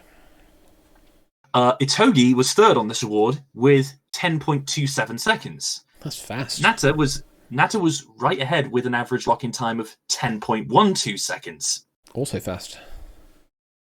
The person who won this award had an average lock-in time of 6.62 seconds. 6.62 seconds. That is very fast. That is some prompt responding, and I can reveal that the person with the fastest average lock-in time is Ralph, the Lupine one. With lock-in time of about 6 odd seconds. That is just crazy. That is my gut answer, lock it in. That is my gut answer, lock it in. I mean, he was involved in a couple of sort of deaths, but still went with gut responses, which is quite nice. So congratulations there, Looping One. Ralph, you are the speed demon of season 3. Score, do you want to pick the next one? I mean, let me have a look through the list. I think we now, since it's been brought up as a sort of adjacent, we have to go for the biggest oops moment. Biggest oops moment, yeah. Now this is an interesting one because there's another one that kind of fits the bill, which I think would be referred to as the oh no moment with Connor and Grunkle. But that will appear maybe later. I don't know. It might fit one of these other categories. But no, the biggest oops moment. Do I have an oops clip for this? I think I do actually have a big... You've put one here. I do have one, so let's bring that over. And this is the biggest oops moments of season 3. Roll VT. If it wants to work. Hello? Twitch? Pass why don't you cells. play? Respond. Twitch, play. Twitch is not playing. What? Why isn't it playing? Biggest oops moment during the award ceremony. Clearly. These videos are temporarily unavailable. What? Have I copied it wrong? Twitch wants its right point. Have I copied it wrong? This is the biggest oops moment, apparently. No, so I can't find the VT, apparently. But I can reveal that the biggest oops moment is... oops, I did it again. Oops, I did it again is failing to find the ellipsis in the Britney Spears albums, and yeah, oops, I did it again was the fail there. That was the biggest oops moment. Yes, there is an exclamation mark there, but only in that one. But there is an ellipsis in both of them. There was a question. Lupin was directly involved in that one as well. Yes, that was one of the quarrels, from what my memory serves. I think Dupless is also involved in there. That one was Ralph, Sky, Cetra, and Daz. Oh, Sky. Sorry, not Dupless. My bad. But yes, that is the biggest oops moment of the season. Chat, we still have 4 awards here we've not revealed yet. Which one would you like to see next? Hello there, Sky. Hey, Sky. Hello. Mystic Meg. Well, at least you're picking this one and not us. Mystic Meg Award. Well, I mean, there was one very classic example of the Mystic Meg occurring throughout one of the duels. I think you all know what moment we're all referring to. Score counts, take it away. So, for those of you who are not in the know, the Titan is the name for the £100 million note. So yes, it was score count for spoiling the answer to a future question in the factoids from a previous question. You can't make it up. It wasn't even in the factoids. It wasn't even in the factoids for the actual question on the database. It was something I literally went out of my way to look. You went out your up. way to find the info. So it's even funnier when it's like that. And then a few questions later, Yes, indeed. I don't think I found a clip of that one, Kay, but there might be one out there. I just didn't search hard enough. But yes, Mystic Meg Award does go to Score Count for his telling of future questions. Also mentioning this, we did call out 2 other moments that Matt had and that you had as well. Oh yeah, so. Yeah, one that's not up here that I had was going to be the Sack the Stagehand Award, when I accidentally transitioned into the duel arena early while we're still doing contestant introductions. So that would have been my award for failing to uphold the rules of stagemanship. You did a good job, Ash. You only made one mistake. Kind of. I mean, yeah, kind of. And then, Skorkin, you want to tell us about Matt's jokey prize? I mean, you kind of had 2. The porcupine and sausage pine question was, I think, one of the ones we came up with. pining for the award. Yeah, that's it. Yeah. Yeah, for writing punny questions like that. However, there is a meme category that we'll be coming to later on, which actually has some prize money behind it. So we only have 3 left to reveal. 3 left. You know what? I'm going to reveal the shortest match award, because you can see there's actually 2 blobs. because we can measure the shortest match on 2 different metrics. And if you do that, there are actually 2 different winners. So, Scorecount, you want to go for question count first, I guess? Okay, well, I think many of us might already know this, the answer to this question. The shortest duel in the entire tournament was thanks to one of the most beautiful pratfalls of the tournament as well, I think, and that was Dupless and Weemers and Wellingtons. Wellingtons. I mean, we could also argue, I guess, that grand final duel is also shortest by question count as well, but yeah, it's true. These were configured before the finals occurred, so we're leaving it as these. We'll come to that later. For those of you curious, Now, for those of you who are curious, that duel took 53 seconds. But was not the shortest in time. It wasn't the shortest in time. Which is surprising when it's the shortest by question count, but not the shortest by time. But I think we have mentioned this duel before. We have indeed. There's a lot of doubles here, but that's because a lot of the doubles just are a funny, memorable moment that just also happened to meet another record. Mm-hmm. The shortest duel, and this is just counting regulation play, was the oops moment between Ralph, Sky, Cetra, and Das. Yeah, the same moment, as I say, counting just regulation time, so only time where the counters are live. So yeah, there's a double award there, both biggest oops moment and also the shortest match by time. Oh, you have the clip for oops. Go on then, Ape. Just if you can put it in chat. Actually, it's on the whitelist for clips.twitch.tv, so you can put it in here. That's no problem. I don't need to permit you that because it should already be on the whitelist. In before it's not. In before it's not, but that's a night boot thing. So yeah, it's there. Here we go. It's a weird one. It's a very weird one. If the answer is B ? Then Cetra advances out of the quarrels into the main tournament, the 16. If the answer is D, then Ralph advances to the 16. If the answer is C, ! Then we continue as we are in this quarrel. If the answer is A, ellipsis... If the answer is A, ellipsis... we go to a quarrel sudden death. In hindsight. The correct answer is... And yes, I had to pause for tension because we're, I need to make this quarrel last. A, ellipsis. And we go to... and we go to a sudden death. Wow. Yeah. If the answer... Just like that. Yep, so that was the marker of the end of that match. So takes the shortest match award. Leaves us with 2 left to reveal. Scorecount, which one do you want to reveal first? Let's finish on a high note, so therefore we have to go for the everything but the answer award. Everything but the answer award. Okay, so this is the awards to the player who had played chips at just the wrong place. So basically playing all apart from one answer, and that one answer being the right answer, so failing to cover it.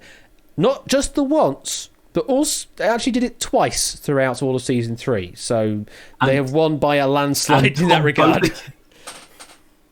And on both occasions, they did have the chips available, and said person already knows who they are, it seems. Yes, the winner indeed is Ape Minky. Yes, both managing to do 2 of those situations. I have one of them. I don't have the resolve of the moment, but I think I do at least have the clip where at least one of them did occur. I believe the Duke of Lancaster one was one of the questions. Because I don't have the reveal of this one, but this was one of those situations. But after doing this, I remember the Duke of Lancaster is in fact Queen Elizabeth. You think the Duke of Lancaster is Queen Elizabeth? Yes. Queen Elizabeth the first or second? second. So- And I know she's not an heir, but I figured I might as well do a 4-question play just for the hell of it. And I don't know anything about. I can't remember who was involved in the Epstein scandal, and I'm pretty sure she didn't found the. See, I don't have the resolve of that one, but yeah, that was certainly one of the situations. And yes, Duke of Lancaster is alternative name given to Queen Elizabeth II, so that was the right answer there, C, on that particular question. So yes, it does now leave us with the last one on this secret awards ceremony, which is probably the best awards to get out of all of these up here. Not to any monetary value though, unfortunately, but the why doesn't this count towards my 500 questions award? The reason it's named that is because we are looking at the player who has seen the most questions in this season. Yes, So- and we were pretty confident this one wasn't going to change. Because even though JSAC was in second place, the exact standings are Harry with 54, JSAC with, I guess, now 72, and then the person who won it was 94. And that person is Tipster. Tipster seeing the most number of questions in all of the season. Oh, that's correct. Sorry, 97. 97, I there read we the wrong go. column. Only 3 away from seeing a century of questions in Duel. Which is crazy town. So congratulations to those 10 winners there, the secret awards there. Weemers, Oops, I Did It Again, 8 Minky, Harry v Weemers, Linely NTK, Spudgate, Dupless v Weemers, or Ralph v Sky v Cetra v Dazarino, Ralph, Score Count, and Tipster. All of you get some lovely... Well, you don't get any monetary prize, but you get our appreciation for such great moments in the season. However, now we need to go to the real awards, the Grand Awards. So I need to actually plug one of these in now because it's actually been resolved. Let's go down the list as we can actually see them. So the first one I'm going to reveal is the top predictor. The top predictor. Now, go for it. bear in mind, I assume we are going for that then, Ash.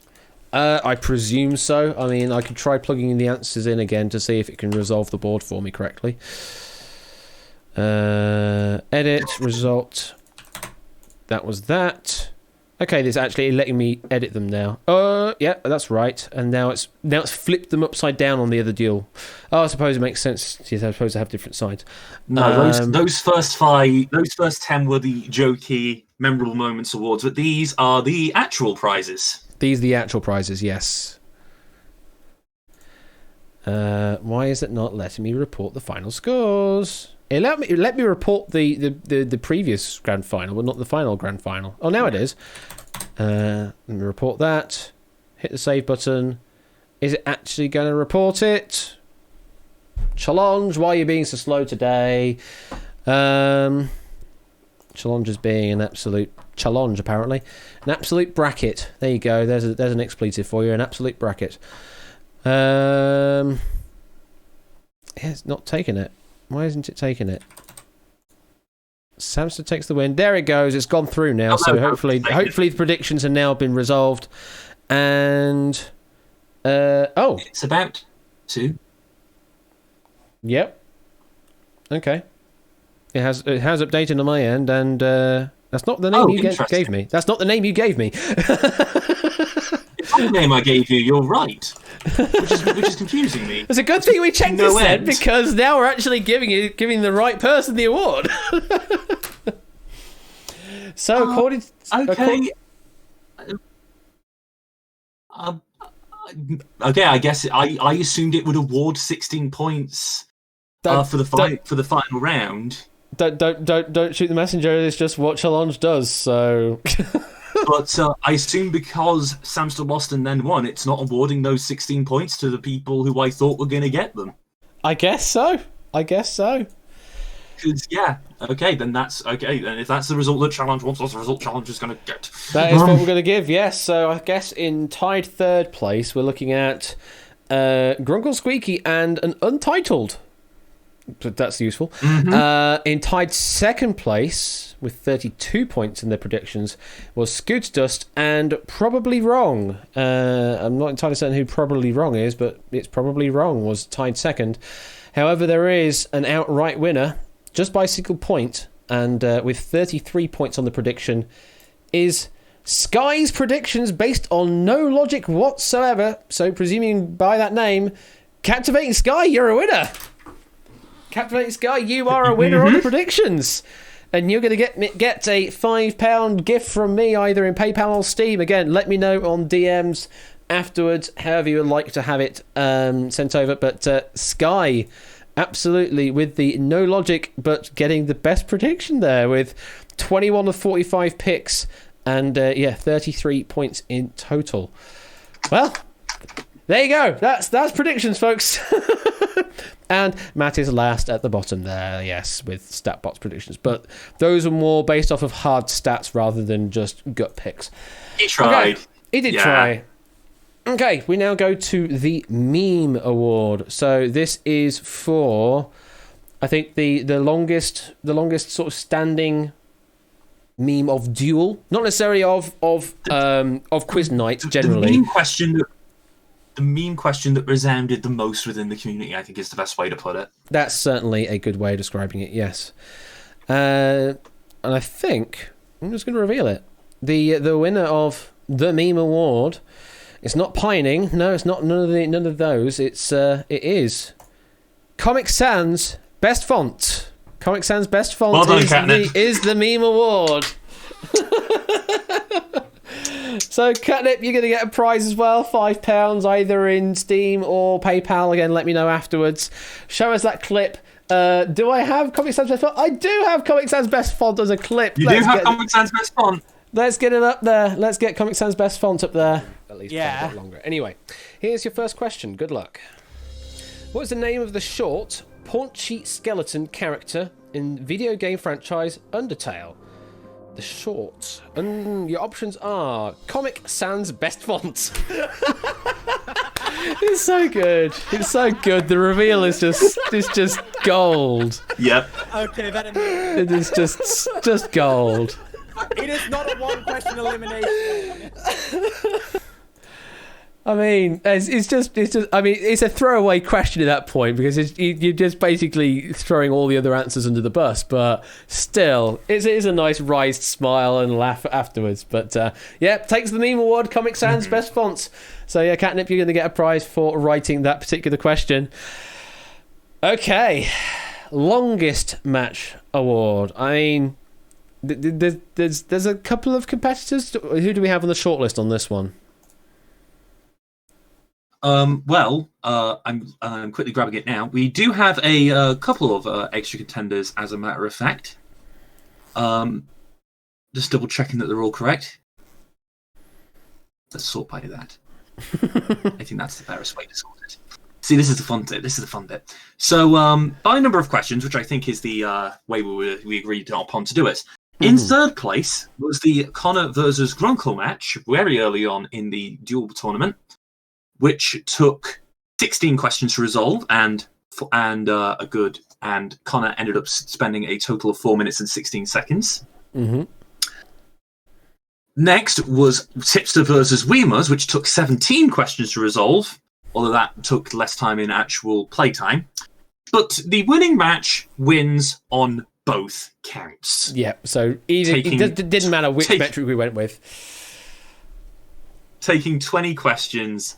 And the slower of these two players ended up using a total of 7 minutes and 42.8 seconds. Just a casual that amount of time, yeah.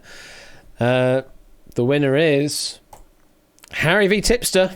Harry v Tipster. It's kind of predictable, but yes. It's quite predictable, certainly given the track results from season 2 as well. They duplicated it again in season 3, and Harry v Tipster with longest by both metrics. So Harry and Tipster, both of you will get a £5 gift from me. Again, PayPal or Steam, either or. Okay, Community Player Award. So this is your votes out there. All of you people have been voting over the past day or so on who you believe is the best, well, who you believe to be the best player or the most memorable player of Duel Season 3 and also most memorable moment of Season 3. Scorpion, you want to go through what we got? So we received a total of 16 submissions. So we've got a decent panel. Each one awarded point. Each one indicated a first preference, a second preference, and a third preference. I awarded 5, 3, and 1 points in that respective order. So in 5th place was Samster with 10 points. Okay. In 4th place was JSAC with 14 points. Our finalists came 5th and 4th. Yeah, interesting that. In 3rd place was Ape Minky on 16 points. In 2nd place was Tipster on 31 points. But as voted by you, our player of the tournament is Egg Fried Cheese on 33 points. Egg Fried Cheese, formerly from the Vale of Glamorgan, is your community player. Community Player Award goes to you, Egg. Congratulations. We're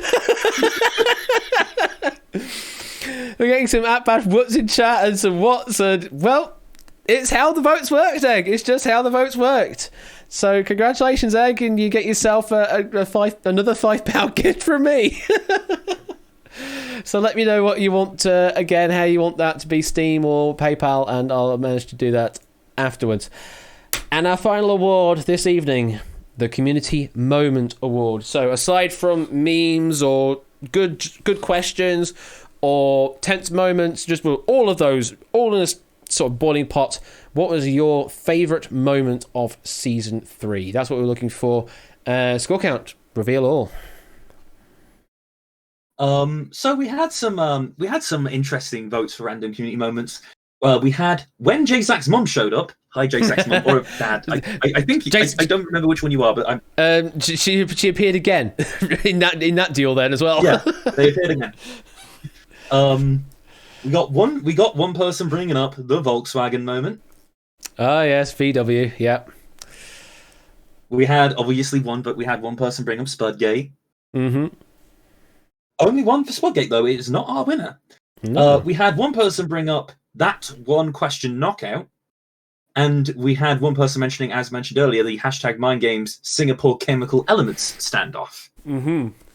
But there was one moment that captured the attention of numerous people getting mentioned on the form 3 times.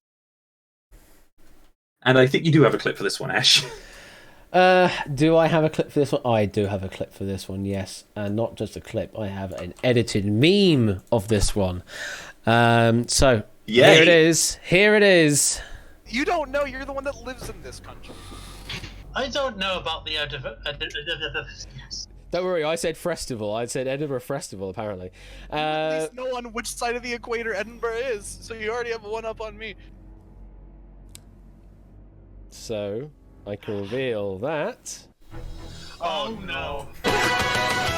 Everywhere you go! Thanks, Ape. No potato was harmed. Thank you, Ape, for that edit. It's a great edit. And yes, that is your favourite moment of Season 3 is, oh no, Connor v. Grunkle Squeaky. That doesn't even fit. Grunkle, there you go. You have a shortened name instead. No potato was harm, absolutely. So you get the final prize there, the Community Moment Award. Connor and Grunkle, let me know in DMs whether you want PayPal or Steam, and we'll sort that out. So that is it. That's the awards. That's the main season. We are in post-season, and I can see that the 3 truelists are waiting very patiently in the green room. So I think we should. We had 4 people waiting patiently, actually. Did we? Yeah, we do. Oh, hang on. Do we now? Oh, yes, indeed. Go for it. Yes.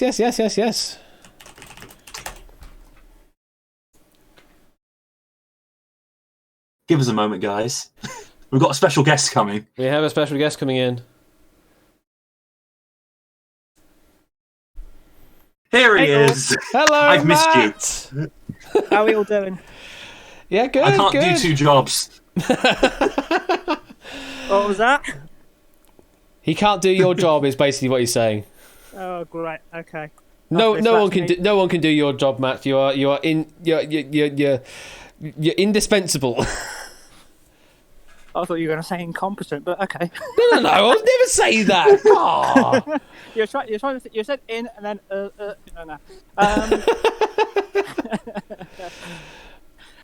Good Are stuff. you being So what- congratulated on winning the prediction golf?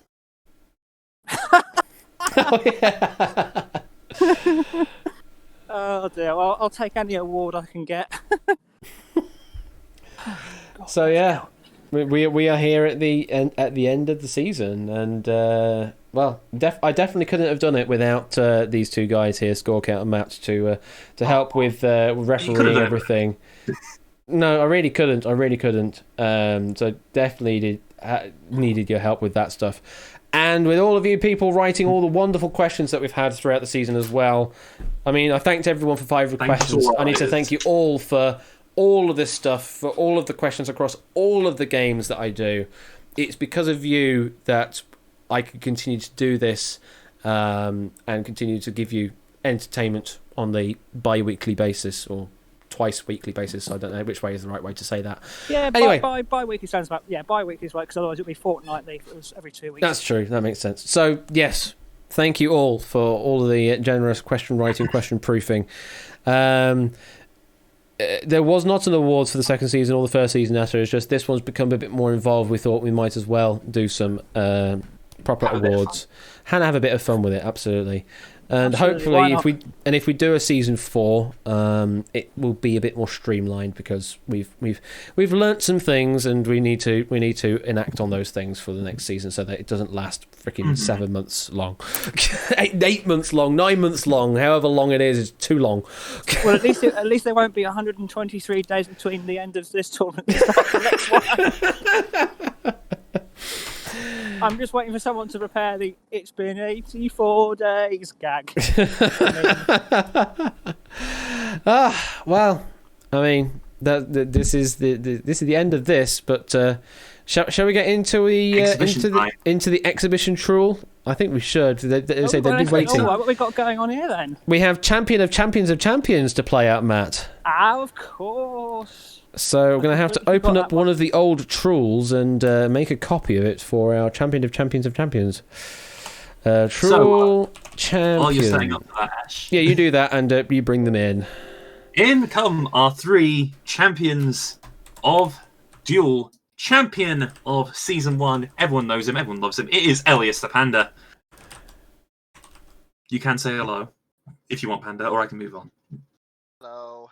Hello. See, champion of Season 2, unfortunately removed rather early in this season, but I'm sure he'll be back with a vengeance in Season 4, should it happen. It is our champion from Season 2, Grunkle Squeaky. Heyo. And he's lost to both of these people before, but now has finally broken his curse. It is your brand new champion of Duel 3, Samster. Hello. So, how you all feel? Firstly, I'm going to come to you, Elias. How do you feel now that it's all wrong. Samster's finally... It's all wrong. Hang on.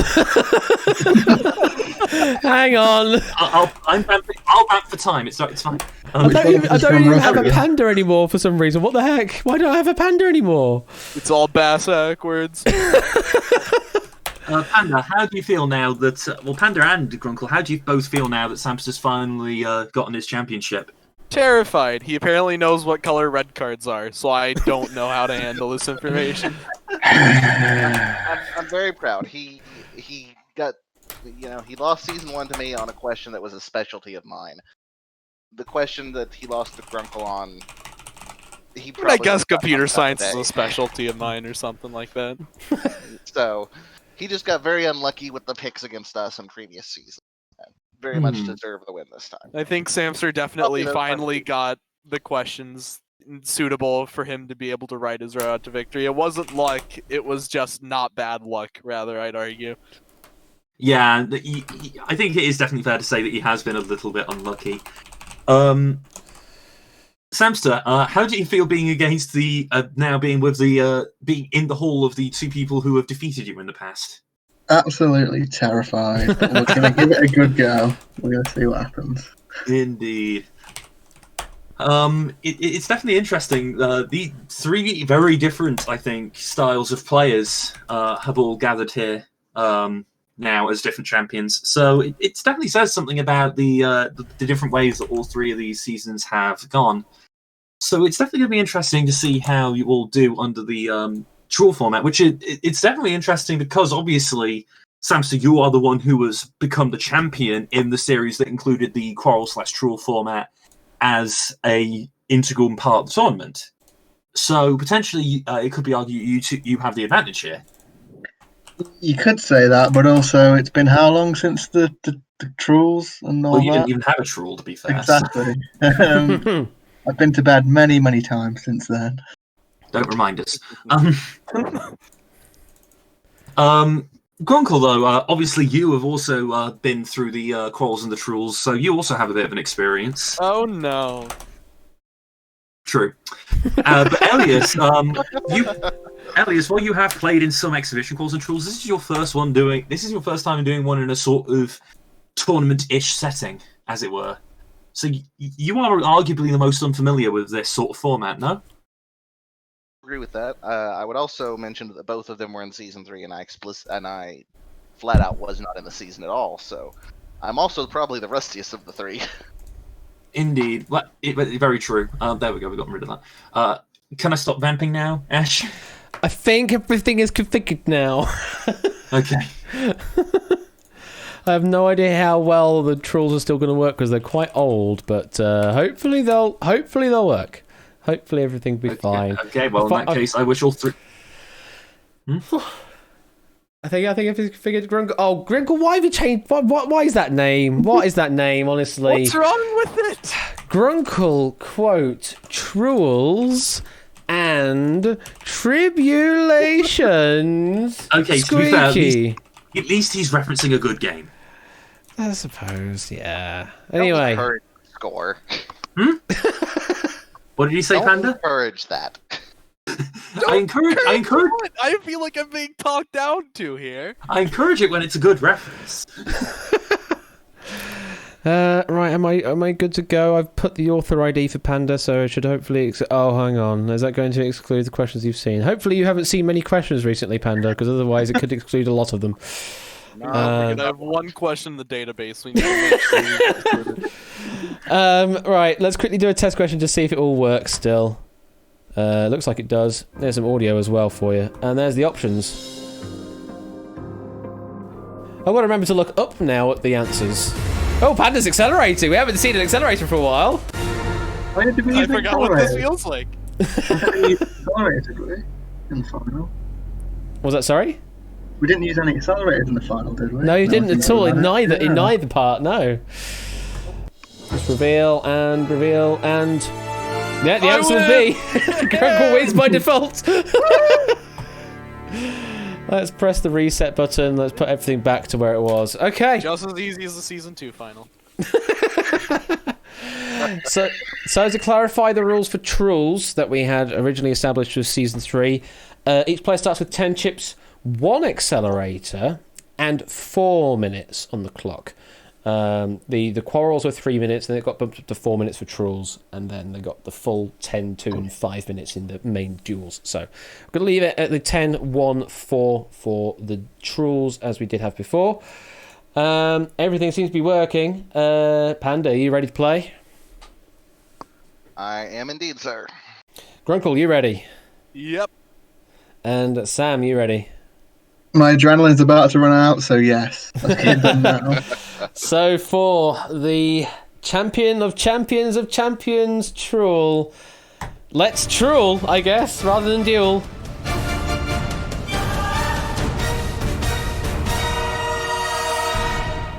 Good luck, and here is your first question.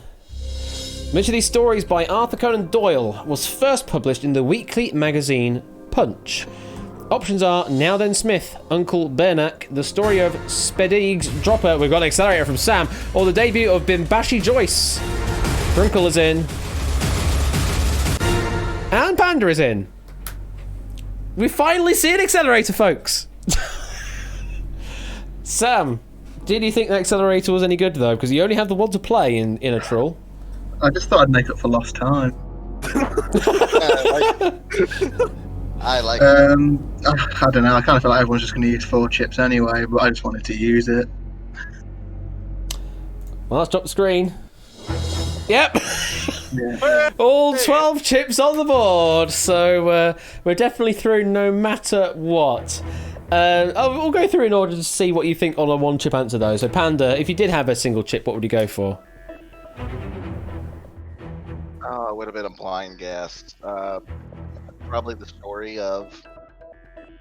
See, The story is C. Okay. Grunkle, what would you go for? Just would have chucked it to Uncle Bernie. Just call it a day. Okay. And Sam, what would you gone for? I'll say C because Panda said it.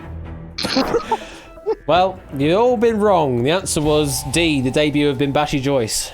Hooray! A little more to say about that. Definitely one of his lesser-known works, I suppose. And That is just a like niche question. And just like that, our 10 chips go down to 7. Samster now with no accelerator to play. Grunkle and Panda still have the accelerators at their disposal. Samster only lost 3 seconds in that exchange. Grunkle lost 8. Panda lost 12. Okay. Hopefully we get a slightly easier question for the next question. Let's find out. Which of these famous football, as in soccer, players has never been knighted? The options are Tom Finney, Stanley Matthews, George Best, or Matthew Busby. Panda now with the accelerator. Grunkle's in. And Sam is locked in by the accelerator. Well, yeah, 2 questions. The same thing, Samster. 2 questions in, 2 accelerators played. Panda, do you think that was a good accelerator? I'm hoping it was identical to the last one. Unfortunately, it was an off by 1. Samster left 1 chip off on B, Stanley Matthews. So, Samster, why did you leave off Stanley Matthews? Because I've definitely heard Sir Stanley Matthews before. Not sure on the other 3. Okay, if you had a single chip, what would you go for? I would have gone with George Best because there was a controversy about the liver transplant thing. But I don't know. Okay. Grunkle, you have gone with all of them. How confident are you that the answer is B so that you eliminate Sam? Not at all. Sam knows what sports ball is. I don't. I'm a simple man.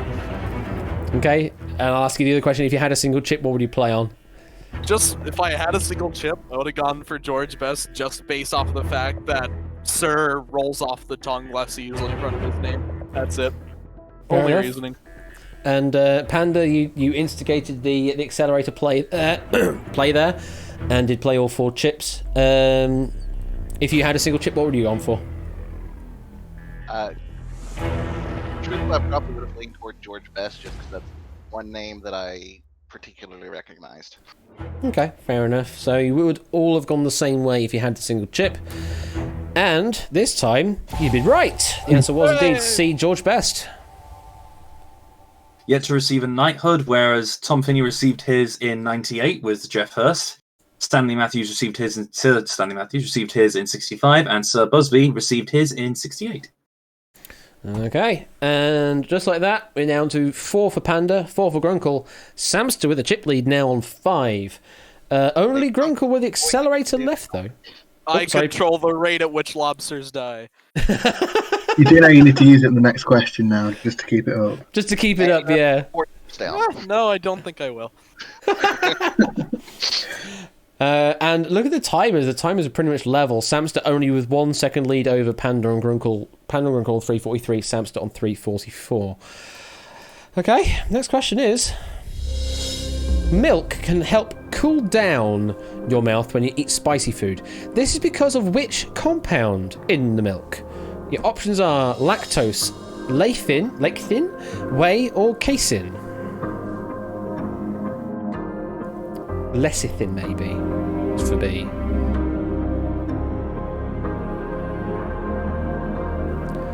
This is what happens when I don't have a pronunciation guide in front of me, like I did for 500 questions. And then people were still berating me in chat as well when I wasn't pronouncing them exactly how they should be. We have a lock-in from Panda. Ash, you ever watched this horrible game show called Solitary, I think it was called? I have seen Solitary, yes. Samson's hail locked in. Val. Yes, that one. Mm-hmm. They had a challenge where they gave you spicy food, and they gave you milk as a possible reward. And they explained why. They also did that on, I believe, Don't, the more recent game show. They've had that challenge on, certainly on one of the watch-alongs that we've had with Toad. And again, they explained with milk and how milk certainly helps in this situation. I can't remember if they mentioned the particular compound, but we're still waiting for Grunkle to make a decision. Oh yeah, I know the answer. It's D, casein, without a doubt. Because it gets rid of the capsaicin. I'm just holding off for a little bit because I feel like the past two questions went really fast. I feel like we need... I just think we need some contrast. I just want to prove that I control the rate at which the lobsters die. I'm a simple man. He's holding us all ransom. This is amazing. I'm gonna go and get myself a snack. I'll be right back. The thing is, I can't even. I mean, I could technically step in and lock him for him, but that would be against the rules, really. Grunkle's now finally locked in on 2 minutes left. This is why lobsters are so expensive, says Ape. Alright, let's stop the screen. Well, you all have agreed on DK Sin. Sam has also gone with C. Way. Sam, why did you also go with Way? Because I wanted to level out the chip counters. You need to take this a bit more seriously. This is the Champions of Champions of Champions troll. Goodness me. Anyway. It shows a certain degree of respect on all of us. Or Yeah. that's how I'm choosing to. Right.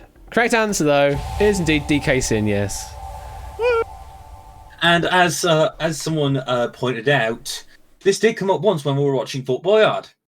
That as Once well, an yes. episode once we were watching Fort Boyard. Yes, once an episode, Jesus Christ, yeah. Everyone has to re-explain it, don't they? And then especially talking about why water's not so good for you, whereas milk is better for you. Anyway, Yeah, the but chips that was just a gag. The chips are level. Grunkle's still with the accelerator, however, with a severe time penalty because he decided he wants to play for a long time. Grunkle's down to 2 minutes. Samster is 1 minute and 7 seconds ahead of that at 3:07, and then Panda is another 8 seconds ahead of Samster at 3:15. But you're all level on 4 chips. You can just about cover all of the remaining answers if you need to. However, if you do start to use more than one chip on a question, then you're starting to get into danger territory. Whew. How does it feel to have the illusion of control? That's the thing, Grunkle. How does it feel to have that? Illusion? What do you mean illusion? I have this shiny yellow or red button. I don't remember. I haven't been in this arena for a couple years. I have this shiny button. And basically, whenever I want, I can just say, hey, you know the time you wanted to think about this question? Now you don't have it. I feel like since the two of them blew their accelerators early for the fun of it, and I didn't want to, I feel like this is just a necessary sacrifice to even things out. Okay, here is the next question. A long one. My favourite Animal Crossing villager is Rold, a cute little penguin. Incidentally, he shares his name with which explorer whose 1911 expedition was the first to reach the South Pole? Your options are Shackleton, Scott, Hillary, or Amundsen. And Panda is in, and so is Sam. Amundsen, even, should I say.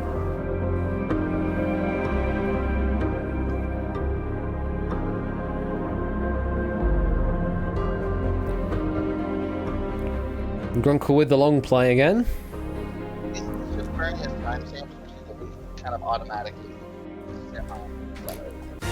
Oh, there's a lock-in. Struggling to hear you at the moment, Panda, and I've got you cranked up to 200%. I'll see if I can adjust my audio on my end. Alright. Grunkle also locking in there, and let's see where you've played. You've all played on the same answer, and just a single chip answer as well, on D. Amundsen. Sam, why D? Because that's his name. Okay. Panda, why did you go with D? Yeah, I know Amundsen is South Pole. Hillary is Terry is North Pole. Hillary was Everest. I don't recognize the other two as particular explorers off the top of my head. And Grunkle, why D? It took me a while because I knew that the difference between the Scott and Amundsen expeditions was about just like a month, if not just more than. So it was just a matter of getting the order right in my head. Okay, well, you're all in agreement, and the answer is an agreement to that. It is D. Amundsen. Indeed. Robert Falcon, Scott, Edmund Hillary, and Ernest Shackleton, the other three explorers there. Rolls is apparently modelled after a specific type of penguin who live along the entire Antarctic coast. Uh-huh. The more you know.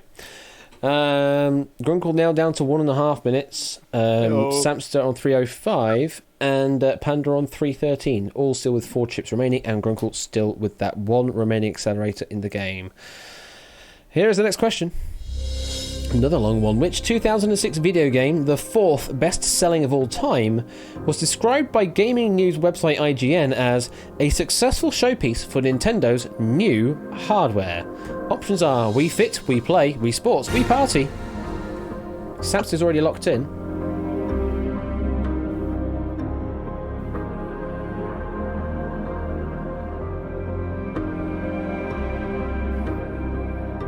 And Grunkle's locked in. So Samster isn't locked in yet? Samster has. Only Panda hasn't. So it's Panda. Oh yeah, Panda. It's Wii Sports because it came bundled with the Wii. That's why it sold so many copies. He's not wrong. Well, I mean, We've never seen play like this before. actually, I think me and Samsters did do something like this in our final. Something similar, but certainly not just outright just say, oh, the answer is this. Yeah, it just is. It just is. Stop the screen. I've lost control of everything, apparently. You've all gone with C, Wii Sports. I control the rate at which... So, Grunkle, why did you go with C? And don't say because it is. Because it might be. Well, if it might be, why did you go with BOD? Because because Wii Sports, most notably, differently from the other ones, came bundled with the Nintendo Wii. I believe it was one of the most, the highest selling consoles of all time. Sold, and 2006 seems like the right time period for it. It would make sense. Panda, why did you go with C? And don't say because Grunkle told you so. Yes, because I mean, 06, junior year of college for me. I remember getting a Wii then because it was relatively. Sports came with it, so the others were all later additions to the console. Mm-hmm. And Sam, you've also gone with C. Why C? Yeah, I've read the list before of the best-selling video games of all time, and I definitely remember Wii Sports being around 4. I know in front of it is Tetris and Minecraft, but I can't think what the other one is, and that's really bugging me now. I think it's Grand Theft Auto 5. That makes sense. We'll go with that. But yeah, it's Wii Sports, definitely. Definitely C is the right answer. Indeed. According to some, it obviously, as usual with these lists, it depends on how you count it. But the top 3 are Minecraft, Grand Theft Auto, and the new mobile edition of Tetris. So it is the highest-selling single-platform game of all time to this day. Still 4 chips each. Grunkle down to 115. Panda on 241. Sam on 303. Grunkle still with that crucial accelerator to play with as well. Next question is, what is the slope of the line that passes through the points of 0, 0 and 212? I pressed the wrong button. Your options are, hopefully, A, 1/10, B, 6, C, 10, or D, 1/6. Hopefully you can lock in your answers. Yes, Grunkle has locked in your answers. You just got tension music instead. I skipped one button on my Stream Deck. I have a flow on my Stream Deck, and I skipped over by one button. Panda, come on! I know you were a math teacher. You're not getting my accelerator. Okay, fine. Hamster, have you locked in yet? No, I'm just making sure that I'm not making a stupid mistake. Nope. Panda's locked in. I really don't want to make a fool of myself. I'm gonna go for it. Sorry. There we go. Now let's reveal what you played. There you go. Alright, Grunkle, it wasn't an intentional bait. I see. So much tension, I know, Togi. So, Grunkle, you locked in really early there. Why is the answer B6? Y2 minus Y1 over X2 minus X1 is the formula for slope. 12 minus 0 divided by 2 minus 0 is 6. Yep, delta Y over delta X. Or rise over run. Oh, are you just smiling and nodding in the background there, Samster? Yeah, that's what I thought. I just wanted to make sure it wasn't the other way around. But no, yeah, that's definitely These are right. the kind of questions I need. Give me the numbers. I don't want Olympic archery. Hold on a second. Oh, That's not right, surely. This is a miss. I was trying to inform you, Ash. This is a miss, right? That is definitely wrong. That is I am definitely wrong. concerned. Who wrote Right. it? Who wrote approved that? Who approved that? I'm Pitchfork. mad. Get your pitchforks out. Right, let's fix this because I need to enable the player. All of you enable technically the got that player, right, yes. and enable the player, and I need to grant you your chip back as well because you expended a chip by apparently being wrong when it's not. Who did that? Wrong on the board. There's a wrong on the board for the question. Anyway. We have the people responsible for sacking the people who have made this situation. This Thank is you, the Philippines. Think about the llamas. Anyway, we all resolved. You did get that right. It was 6, not 1/6. That's the other way around. The reflection of y equals x. You're all on 4 chips. Grunkle down to 108. Panda down to 208. Samster on 219. Hopefully, I've re-enabled you so you can continue play. And here is your next question. If the hit Broadway musical was to follow a similar 2018 style guide of the religion, what would it be renamed? Your options are, oh Jesus Christ, the Book of the Church of Jesus Christ of Latter-day Saints, the Book of Dispensationalist Christian Zionism, the Book of the Seventh-day Adventist Church, or the Book of Unitarian Universalism.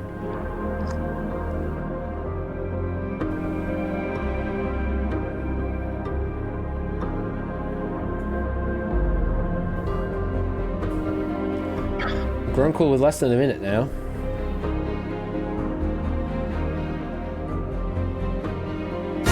Lock in from Panda.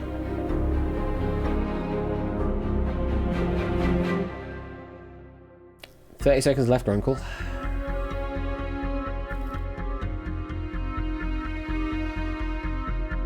Samster's locked in. 20 seconds now, Grunkle.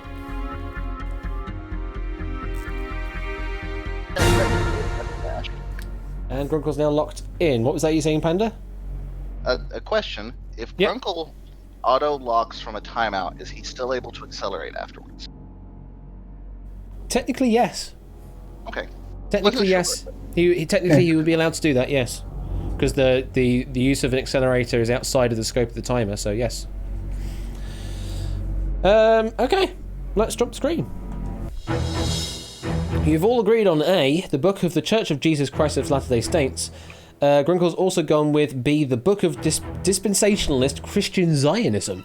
Grunkle, why did you go with A and B? Something something Christ something something answer. Okay, fair enough. Panda, why did you go with A?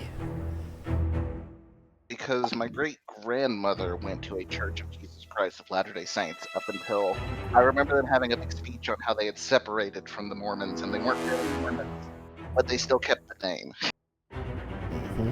So I connected that to Mormonism. Mormons? Whatever the proper adjective is. And Sam, you also went with A. yeah, why? I knew it was going for Book of Mormon, and then I was like, oh, it's not Latter-day Saints, that's something else. And I thought about it again, I'm like, no, it is the Latter-day Saints. They're just like, they're branched off. So yeah, that's what I think it is.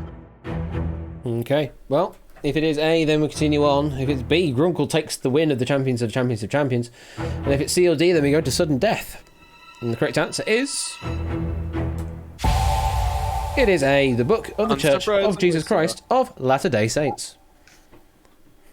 According to high up figures in the Church of the Latter-day Saints, the Church of Jesus Christ of the Latter-day Saints, it is in order to make the church about Christ and not about themselves, and therefore not call themselves like to the Church of the Mormons. Is the idea. Also, as Catnip notes in the edit log, hello, my name is Elder Price. So Grunkle can no longer cover all possible answers down to 3. Panda and Sam can still cover all the answers, but Grunkle still has the accelerator. Grunkle, though, that timer's getting a little low, isn't it? What about it? I mean, it's gonna get bumped up to 20 seconds, but you are already in top-up territory. I give 5 more seconds. Boom! Listen, I'm getting more value out of the timer than any of these two are. Listen, are they getting time back? No, it's like I'm not losing time. I'm going to gain time at the end of this question. Can you think about how insane that is in the time economy? How did any of us make it past there?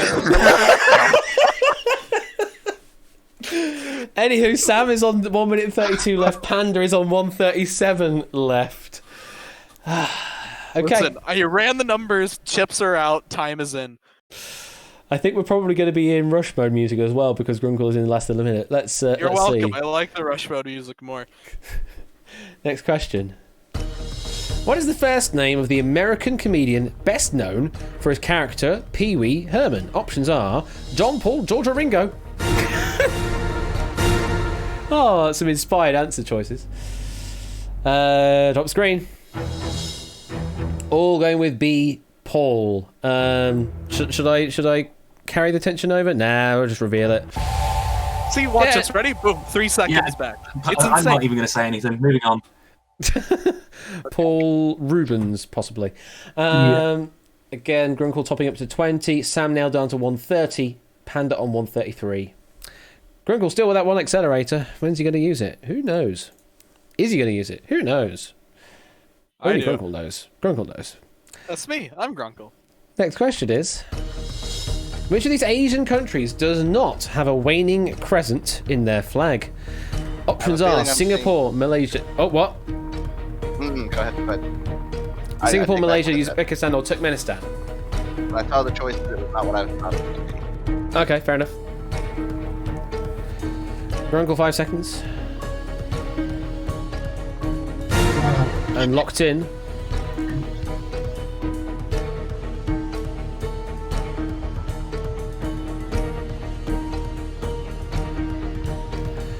Samster with 1 minute left. Panda with 1 minute left. Samster's locked in.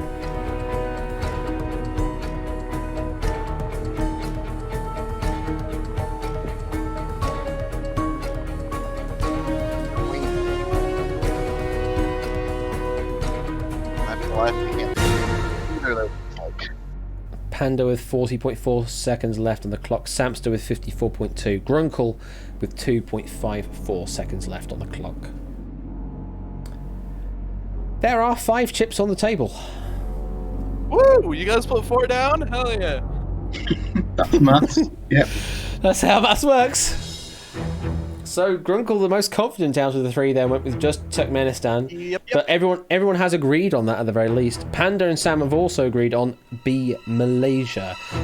Panda, why did you go with Malaysia and Turkmenistan? I could think of the flags for Uzbekistan and Singapore, and those both have crescents that I think are waning, but now I'm not sure. I for the life of me could not picture the other 2 at all. Fair enough. Sam, you went the same way. Why did you go Malaysia and Turkmenistan? I'm pretty similar thinking. I get mixed up with waning and waxing, but I can picture the Singapore and picture the Uzbekistan one, and they look the same with it being like hole on the left side. But I can't remember which way around the crescent is on the other 2 of the flags, so I have to chip them both. The hole's on the right side. It's like a big giant C on those. Oh, I meant hole as in it's filled in. That's what I meant. Yeah. And Grunkle, you are the most confident here with just Turkmenistan. Why are you confident on it? It took Turkmenistan? me about 15 of the it took me about 15 of the seconds to pull my vexillological, too many L's, information out of my head there. It took me about like the first 5.5 seconds to realize that it wasn't which one of them doesn't have a crescent, it's which one of them doesn't have a waning crescent. So when I then realized that Singapore, Malaysia, and Uzbekistan all face the same way, pointing, like with their points pointing towards the right and the hole on the right side, because if I'm not mistaken, the moon moves from right to left, or rather, the Earth's shadow moves from right to left across the moon. Therefore, the Turkmenistan crescent would be a waxing crescent rather than a waning one. Okay, well, if it is Turkmenistan, then we continue on live play. The answer is B, Malaysia, then we lose Grunkle at the moment. And if it's A or C, Singapore or Uzbekistan, then we will go to a sudden death. The correct answer is...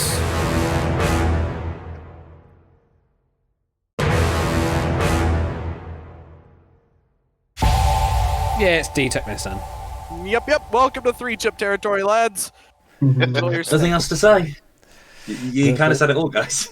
Nothing else to say, and as Grunkle says, yes, welcome to 3-chip territory. Everyone now in that danger zone where they can no longer cover... sorry, I can't use that word. Where they can't cover all of the answers if they need to. So, at most, 3 answers now. Grunkle with, 20 seconds, he'll get topped up. Panda with 40.4. 17. Yeah, 3 seconds, I know, I'm just gifting them to you. Too kind. Panda with 40.4 and Samster with 54.2. Grunkle still holding on to that accelerator. Next question Not is... going to do you much good much longer, Grunkle. Hmm? Not going to do you much good when we're all down to 20 seconds. Invar is an alloy containing iron and what other metal? Your options are cobalt, nickel, tin, zinc. Panda is in. Grunkle's in.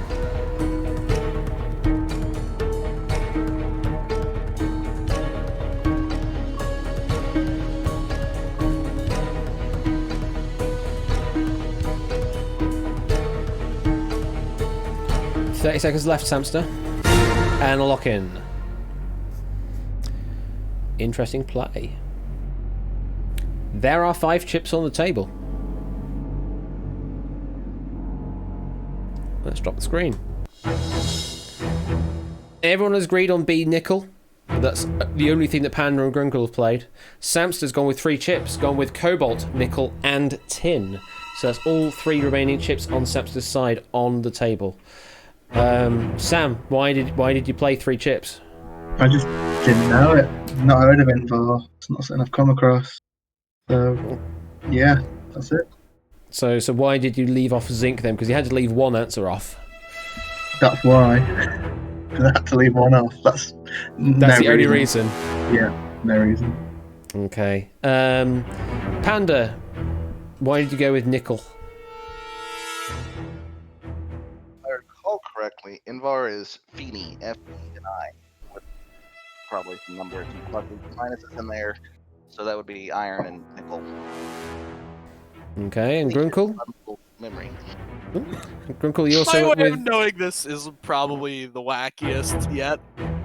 When like a couple of years ago back, when I was, I believe, a sophomore in high school, I started reading a series of books called Mistborn by Brandon Sanderson. Probably far and away my favorite series of books of all time. And basically, one of the main plot points is the fact that they use metal and different metal alloys to actually fuel their powers. So being an impressionable tween, reading all these books, and then I'm like, wow, I want to learn more about this. So for some godforsaken reason, I decided to study up on alloys, and I have this information in my head, and have not gotten to use it until today. And God, am I proud of myself. Thank you, Brandon Sanderson. We all have different routes to education. The answer we're looking for was... it was indeed B, nickel. Anything, score count? Yeah. I did have something to say. I just forgot to say it. 64% iron and 36% nickel, to be precise. So named because invariable. It doesn't change size much when heated. Fair enough. And just like that, Samster is down to a single chip. Can only cover the correct answer now to stay in play. Panda and Grunkle on 3 chips each. Panda with 38.5 seconds. Grunkle with 20 seconds, he'll get topped up again. Samster 29 seconds. Grunkle still holding on to that one accelerator. Like a timeaholic.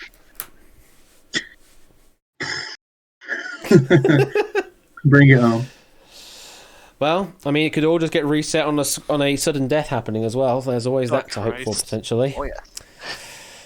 Here's the next question. Where would you find the Petronas Twin Towers? Is it Dubai, Kuala Lumpur, Manhattan, or Moscow? Grunkle, Sam are locked in.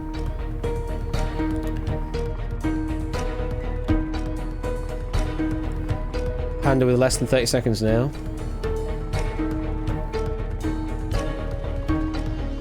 20 seconds now, so top up territory. Hooray! I had to join you.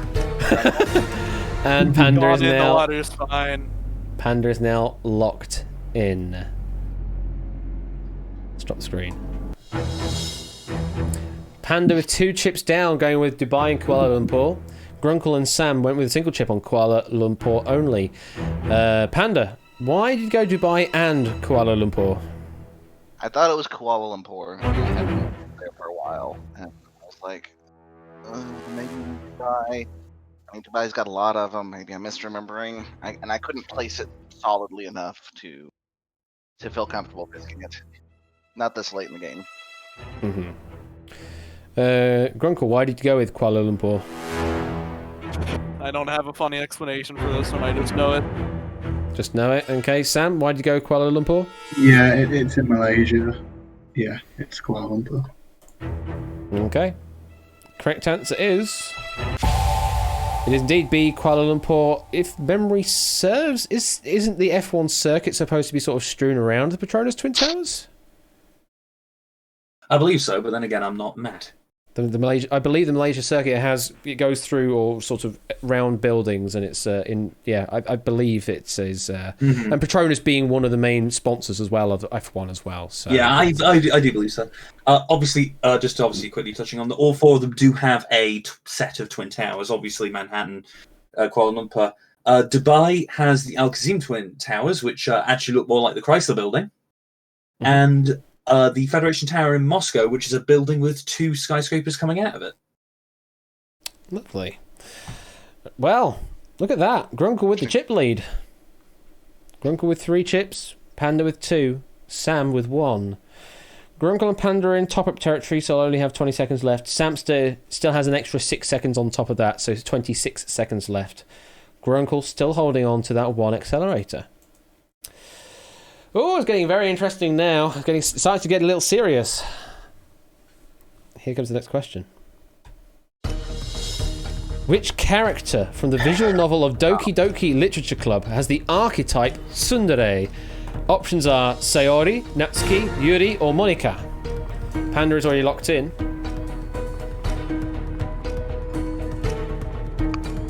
Ten seconds, Grunkle.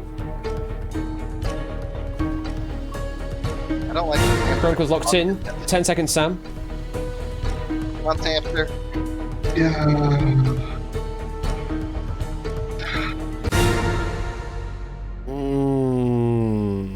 Samster is locked in.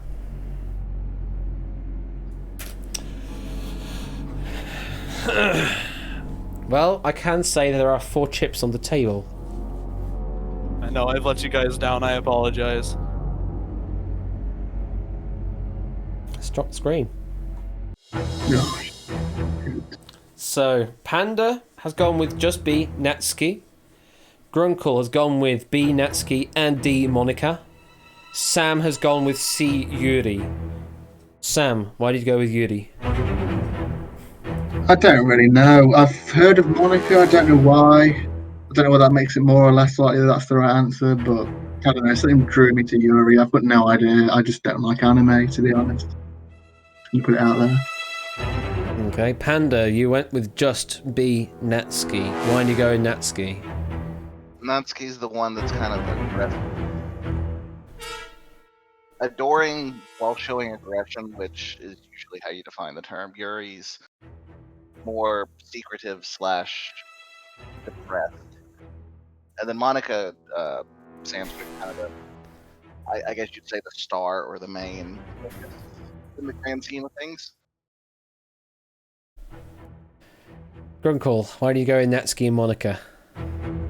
I went with Natsuki and Monica because, surprisingly, I'm slightly well-versed on the topic of Doki Doki. I hate to admit, I remember that all four of them were distinctly designed with a different Dere in mind. And I remembered, I believe, Tsundere to be the one that is, like, obnoxious and, like, basically just showing affection but not really wanting to publicly admit it. So I thought Bratsuki would be a great candidate for that. Like Sayori, we just didn't get to see enough of in Doki Doki Literature Club to be able to come to a judgment. And Yuri, like Panda said, is just more the secretive type, and I frankly remember very little about Monica. So I'm 100% confident in myself for... I'm 100% confident that I'm getting through to the next round.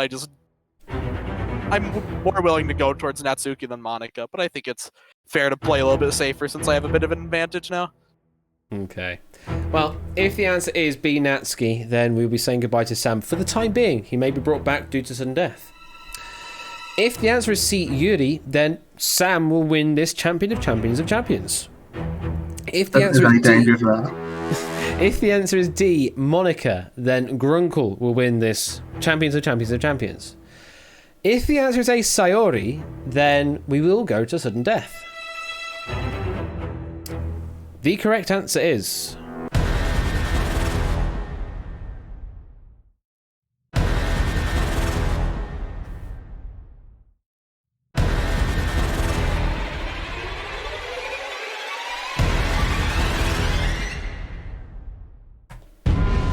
It is B, Natsuki.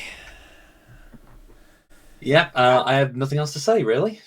I mean, the quintessential anything to do with tsundere is baka. Baka. That's basically your biggest tell of tsundere. No comment. I'm understanding maybe half of these words. What was that, Samster? I'm understanding maybe half of the words that you just said, so I'll just nod my head and say goodbye. Well, you should verse yourself a bit more in anime, manga, and visual novels. Get ready for season 4, I guess. Well, sit tight, Sam. Olympics, anime. You may still be brought back in, Sam. So you never know. You never know. Because we're looking at some interesting chip numbers here. We're now looking at Panda with 2 and Grunkle with 2. And both are in top-up territory. Grunkle still has that one accelerator that is yet to be played. I can finally talk about my strategy since I'm certain that everyone's below the threshold. I wanted to keep my accelerator until 20 seconds because then everyone starts banking that they will always have 20 seconds. But then they actually have 10 and things start to go wrong. Using it in the beginning, I just don't think it's worth it. I think early accelerators are just a complete and total waste strategy-wise. So I'm trying out a new strategy. I haven't pulled this one all the way out of the woodworks yet. But it's something that I... Go on, Panda. I mean, you say it's a waste, but if I remember our post-season 2 game, I took a 6-chip advantage on 2 accelerators from you in the early game. I was a different man. Frankly, I wasn't a man at all. That has changed. It's all changed in season 3. I mean, it's practically been nearly a year, so you know. So as it stands, 2 chips each. Grunkle still with the accelerator advantage. Both will have 20 seconds going into this question. Samster just sitting out for the time being, hoping for a sudden death to happen. Here comes the next question. Sometimes called America's winningest driver, which race car driver was the 1984 and 1985 American Speed Association champion? Your options are Dick Pickle, Dick Fickle, Dick Tickle, Dick Trickle. Grunkle's accelerating. And Panda is locked in. Damn! And it's starting to feel a bit cold in here, so I need to turn the heating on. Let's drop the screen. There goes the strategy, huh? There goes the accelerator, both with a single chip on D. Dick Trickle. Panda, why Trickle? The only one with the name I've heard of, and the other 3 sound very much like intentional funny answers. Grunkle, why D? Why Trickle? I only remember the title, winningest driver, and I just remembered that was Mr. Dick Trick himself. Well, If it is D, then we continue on. If it isn't, then Samster gets brought back into live play for a sudden death. Correct answer is... They did indeed both go for the D, as Buzzer Bob says. Yes, Dick Trickle. So we're gonna have to go back to the drawing board on the accelerator strategy, lads. That's your own fault. That's your own fault. Estimated 1,200 career wins leading to that name. Not his actual name, the nickname. Okay, so 2 chips each. No accelerators now in play. Both with 20 seconds on this clock. Here's the next question. What is bush chook in Australian slang? Options are a type of dessert, a friend with a beard, a type of beer, or a wild bird. Bush chook. No. 10 seconds. Grunkle's in. 5 seconds, Panda. You know this one, Grunkle? Possibly. I'm not entirely confident, but I still only put 1 chip because I'm a cocky bastard. I like the honesty. Stop the screen. Panda, using the remaining chips, went with a type of beer and a wild bird. Grunkle went with just a type of beer. Panda, why did you go with C and D? Because I was hoping Grunkle wouldn't know it, would guess, and would just pick the first 2. So I could pick the second 2, and we wouldn't overlap on answers. Unfortunate. That was the high-level strategy in play. Unfortunately, didn't work out here. Grunkle, why did you go with C and only C?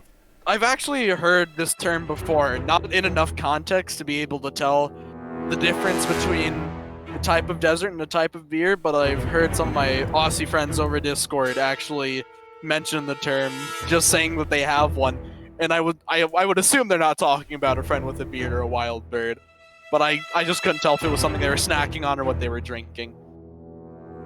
Okay, well, if it is C, then we continue on. If it is D, then Panda will take the win on the Champions of Champions of Champions.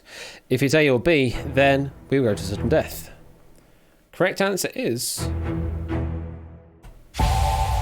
It is C, a type of beer. Chips. It's an export beer. Ah, and that's all I have to say. All right, and Grunkle with the chip advantage now. 2 chips to Panda's 1. So Panda must cover the right answer and only the right answer. Grunkle at least has the afforded extra chip. Could use Both a will bush get chook or 2 right now. Both will get topped up to 20 seconds left. No accelerators left in play. Here's the next question. Who was the 100th unique race winner in Formula One since its inception in 1950? Options are Sebastian Vettel, Heikki Kovalainen, Mark Webber, or Robert Kubica. How did you already walk in on something? 10 seconds, Panda. And I'm sorry. If this is where it ends, it is where it ends. 5, 4, That's 3, why I got 2, and Panda is locked in. This is a hell of a question to see at this time. Oh, it's a bastard of a question right now, I tell you that. 100th If I lost now, unique it's race 4 winner. questions. That is disgusting extra bits in that question there. Let's drop the screen. Oh, wow. We do have a difference of opinion. Grunkle went with B, Heikki Kovalainen. Panda went with D, Robert Kubica, leaving Sebastian Vettel and Mark Webber clear. Panda, why did you go with Robert Kubica? Just picking one. No clue at all? Not a clue. Not a Scooby. Not a Scooby.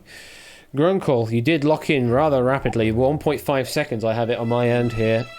Why did you go with Heikki Kovalainen? Title was granted at the 2008 Hungarian Grand Prix. Were you even alive then? Hey, hold on a second. Slow it down. 2002, July 19th. Remember the date. I'm expecting a present, but it's just something that I've always thought was important to know whenever I hear about it or read about it or see it. Just important benchmarks like that, especially for trivia purposes. This obviously isn't something I learned back in 2008. Dear Christ, I was 6 years old. Maybe 5, depending on when in the year it was. But I am very much confident in myself. Okay, well, if the answer really is B, Heikki Kovalainen, then Grunkle has won the Champions of Champions of Champions. If the answer is D, Robert Kubica, then Panda has won the Champions of Champions of Champions. If the answer is A, Sebastian Vettel, or C, Mark Webber, then we will go to sudden death and bring Sam back into the fold. The correct answer is...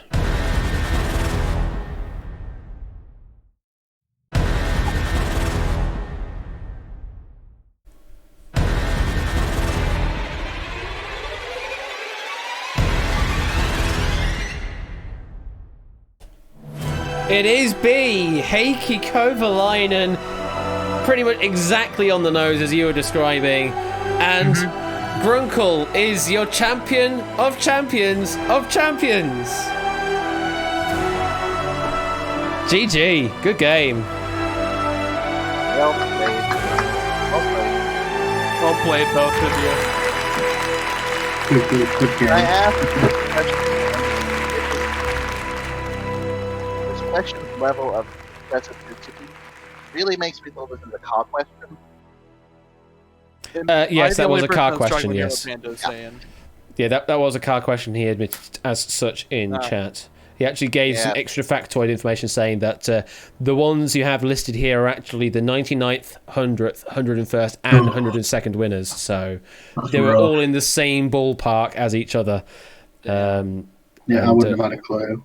No. There's some extra info here. Like Robert Kubica is the 99th, Vettel's the 101st, and Webber is the 102nd. But yeah, Heikki Kovalainen is the one we want to look for there, and Grunkle gets it right on the nose. So, I cannot beat Panda, but I can beat Panda and Sam, apparently.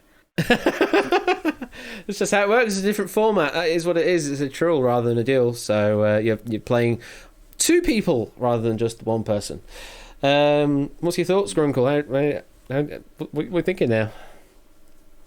Frankly, I was just really gutted after I was removed from Season 3 due to, like, scheduling reasons. I mean, really, that's what it was. I really wish I could have gotten to play it out, especially after I really disappointed myself with an early loss to Dupless.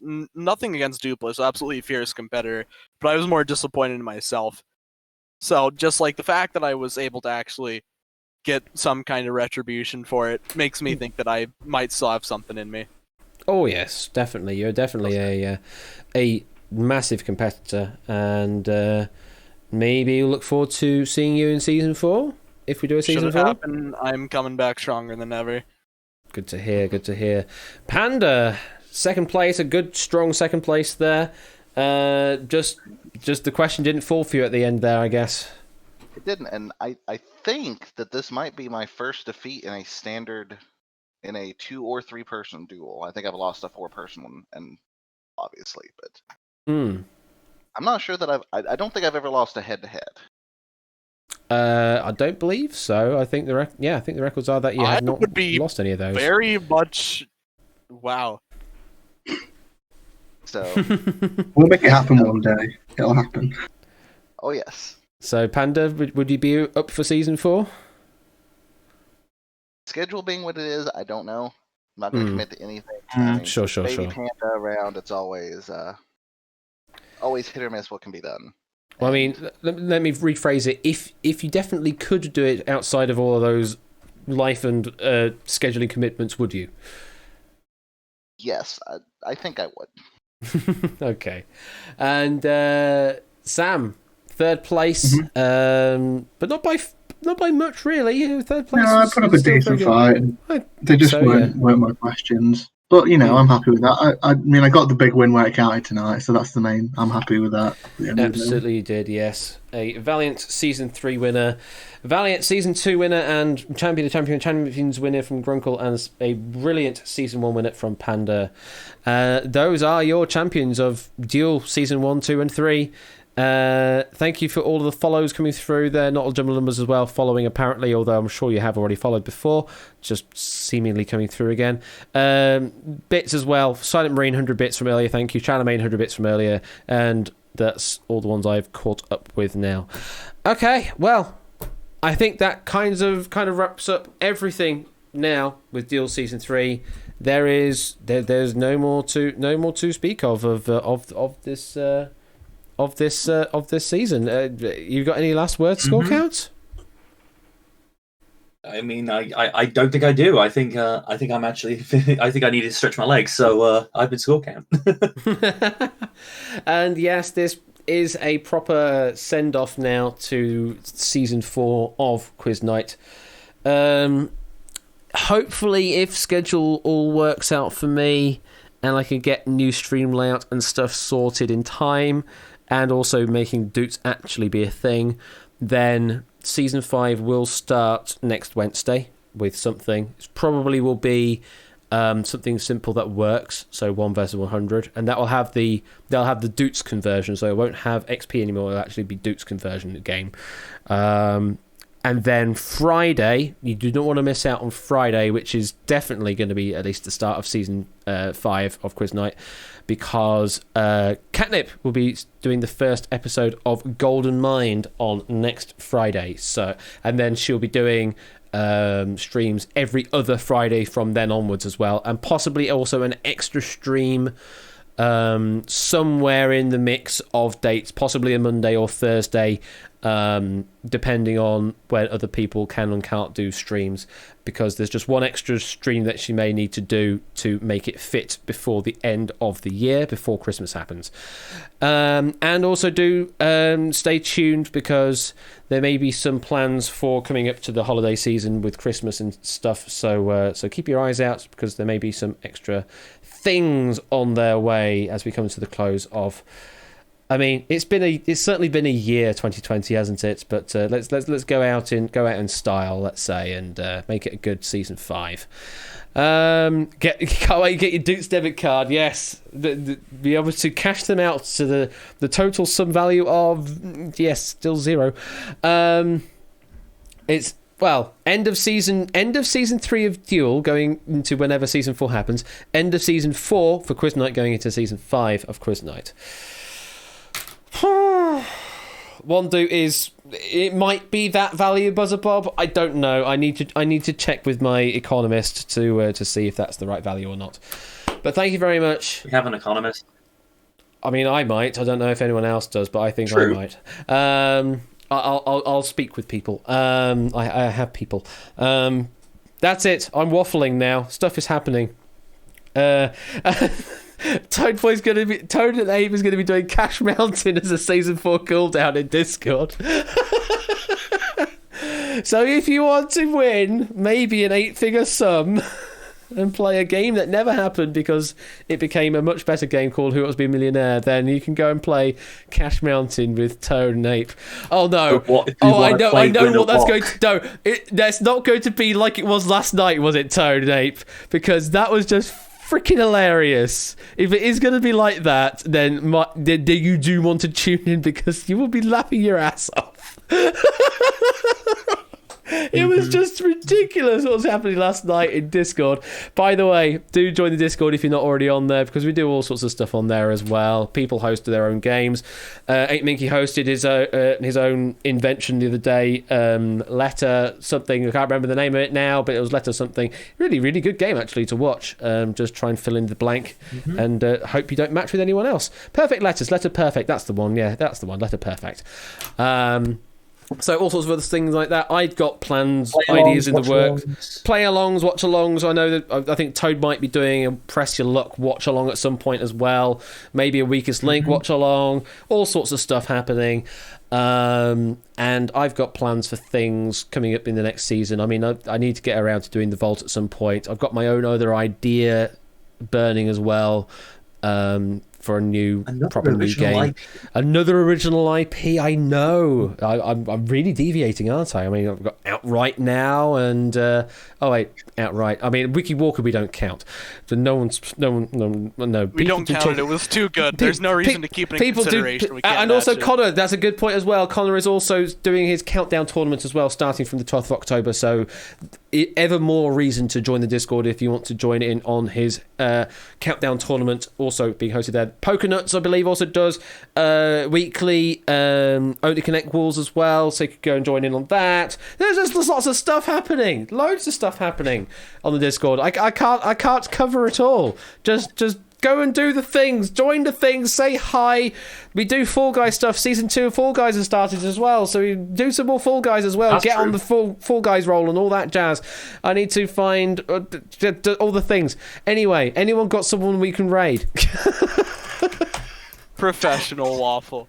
Oh, I mean, this Professional is professional strem. It is professional, completely and utterly professional strem. Anyone in my following list that is worth a sending over?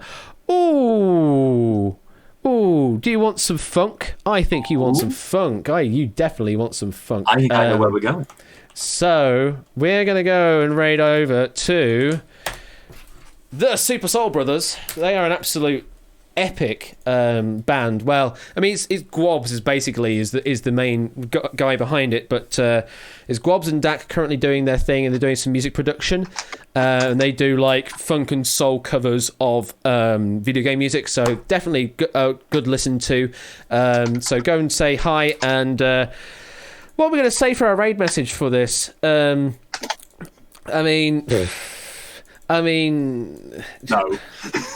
Lick please is going to be the thing. I mean, that's pretty No, much okay. that's pretty much talking the jazz nonsense. So yeah, we're definitely going for that as the raid message. Thank you again, everyone. I will see you hopefully next week for the start of season 5. I might not be on Wednesday, but we'll see. But definitely Friday, Catnip with Golden Mind. Anyway, bye, all the jazz. Bye.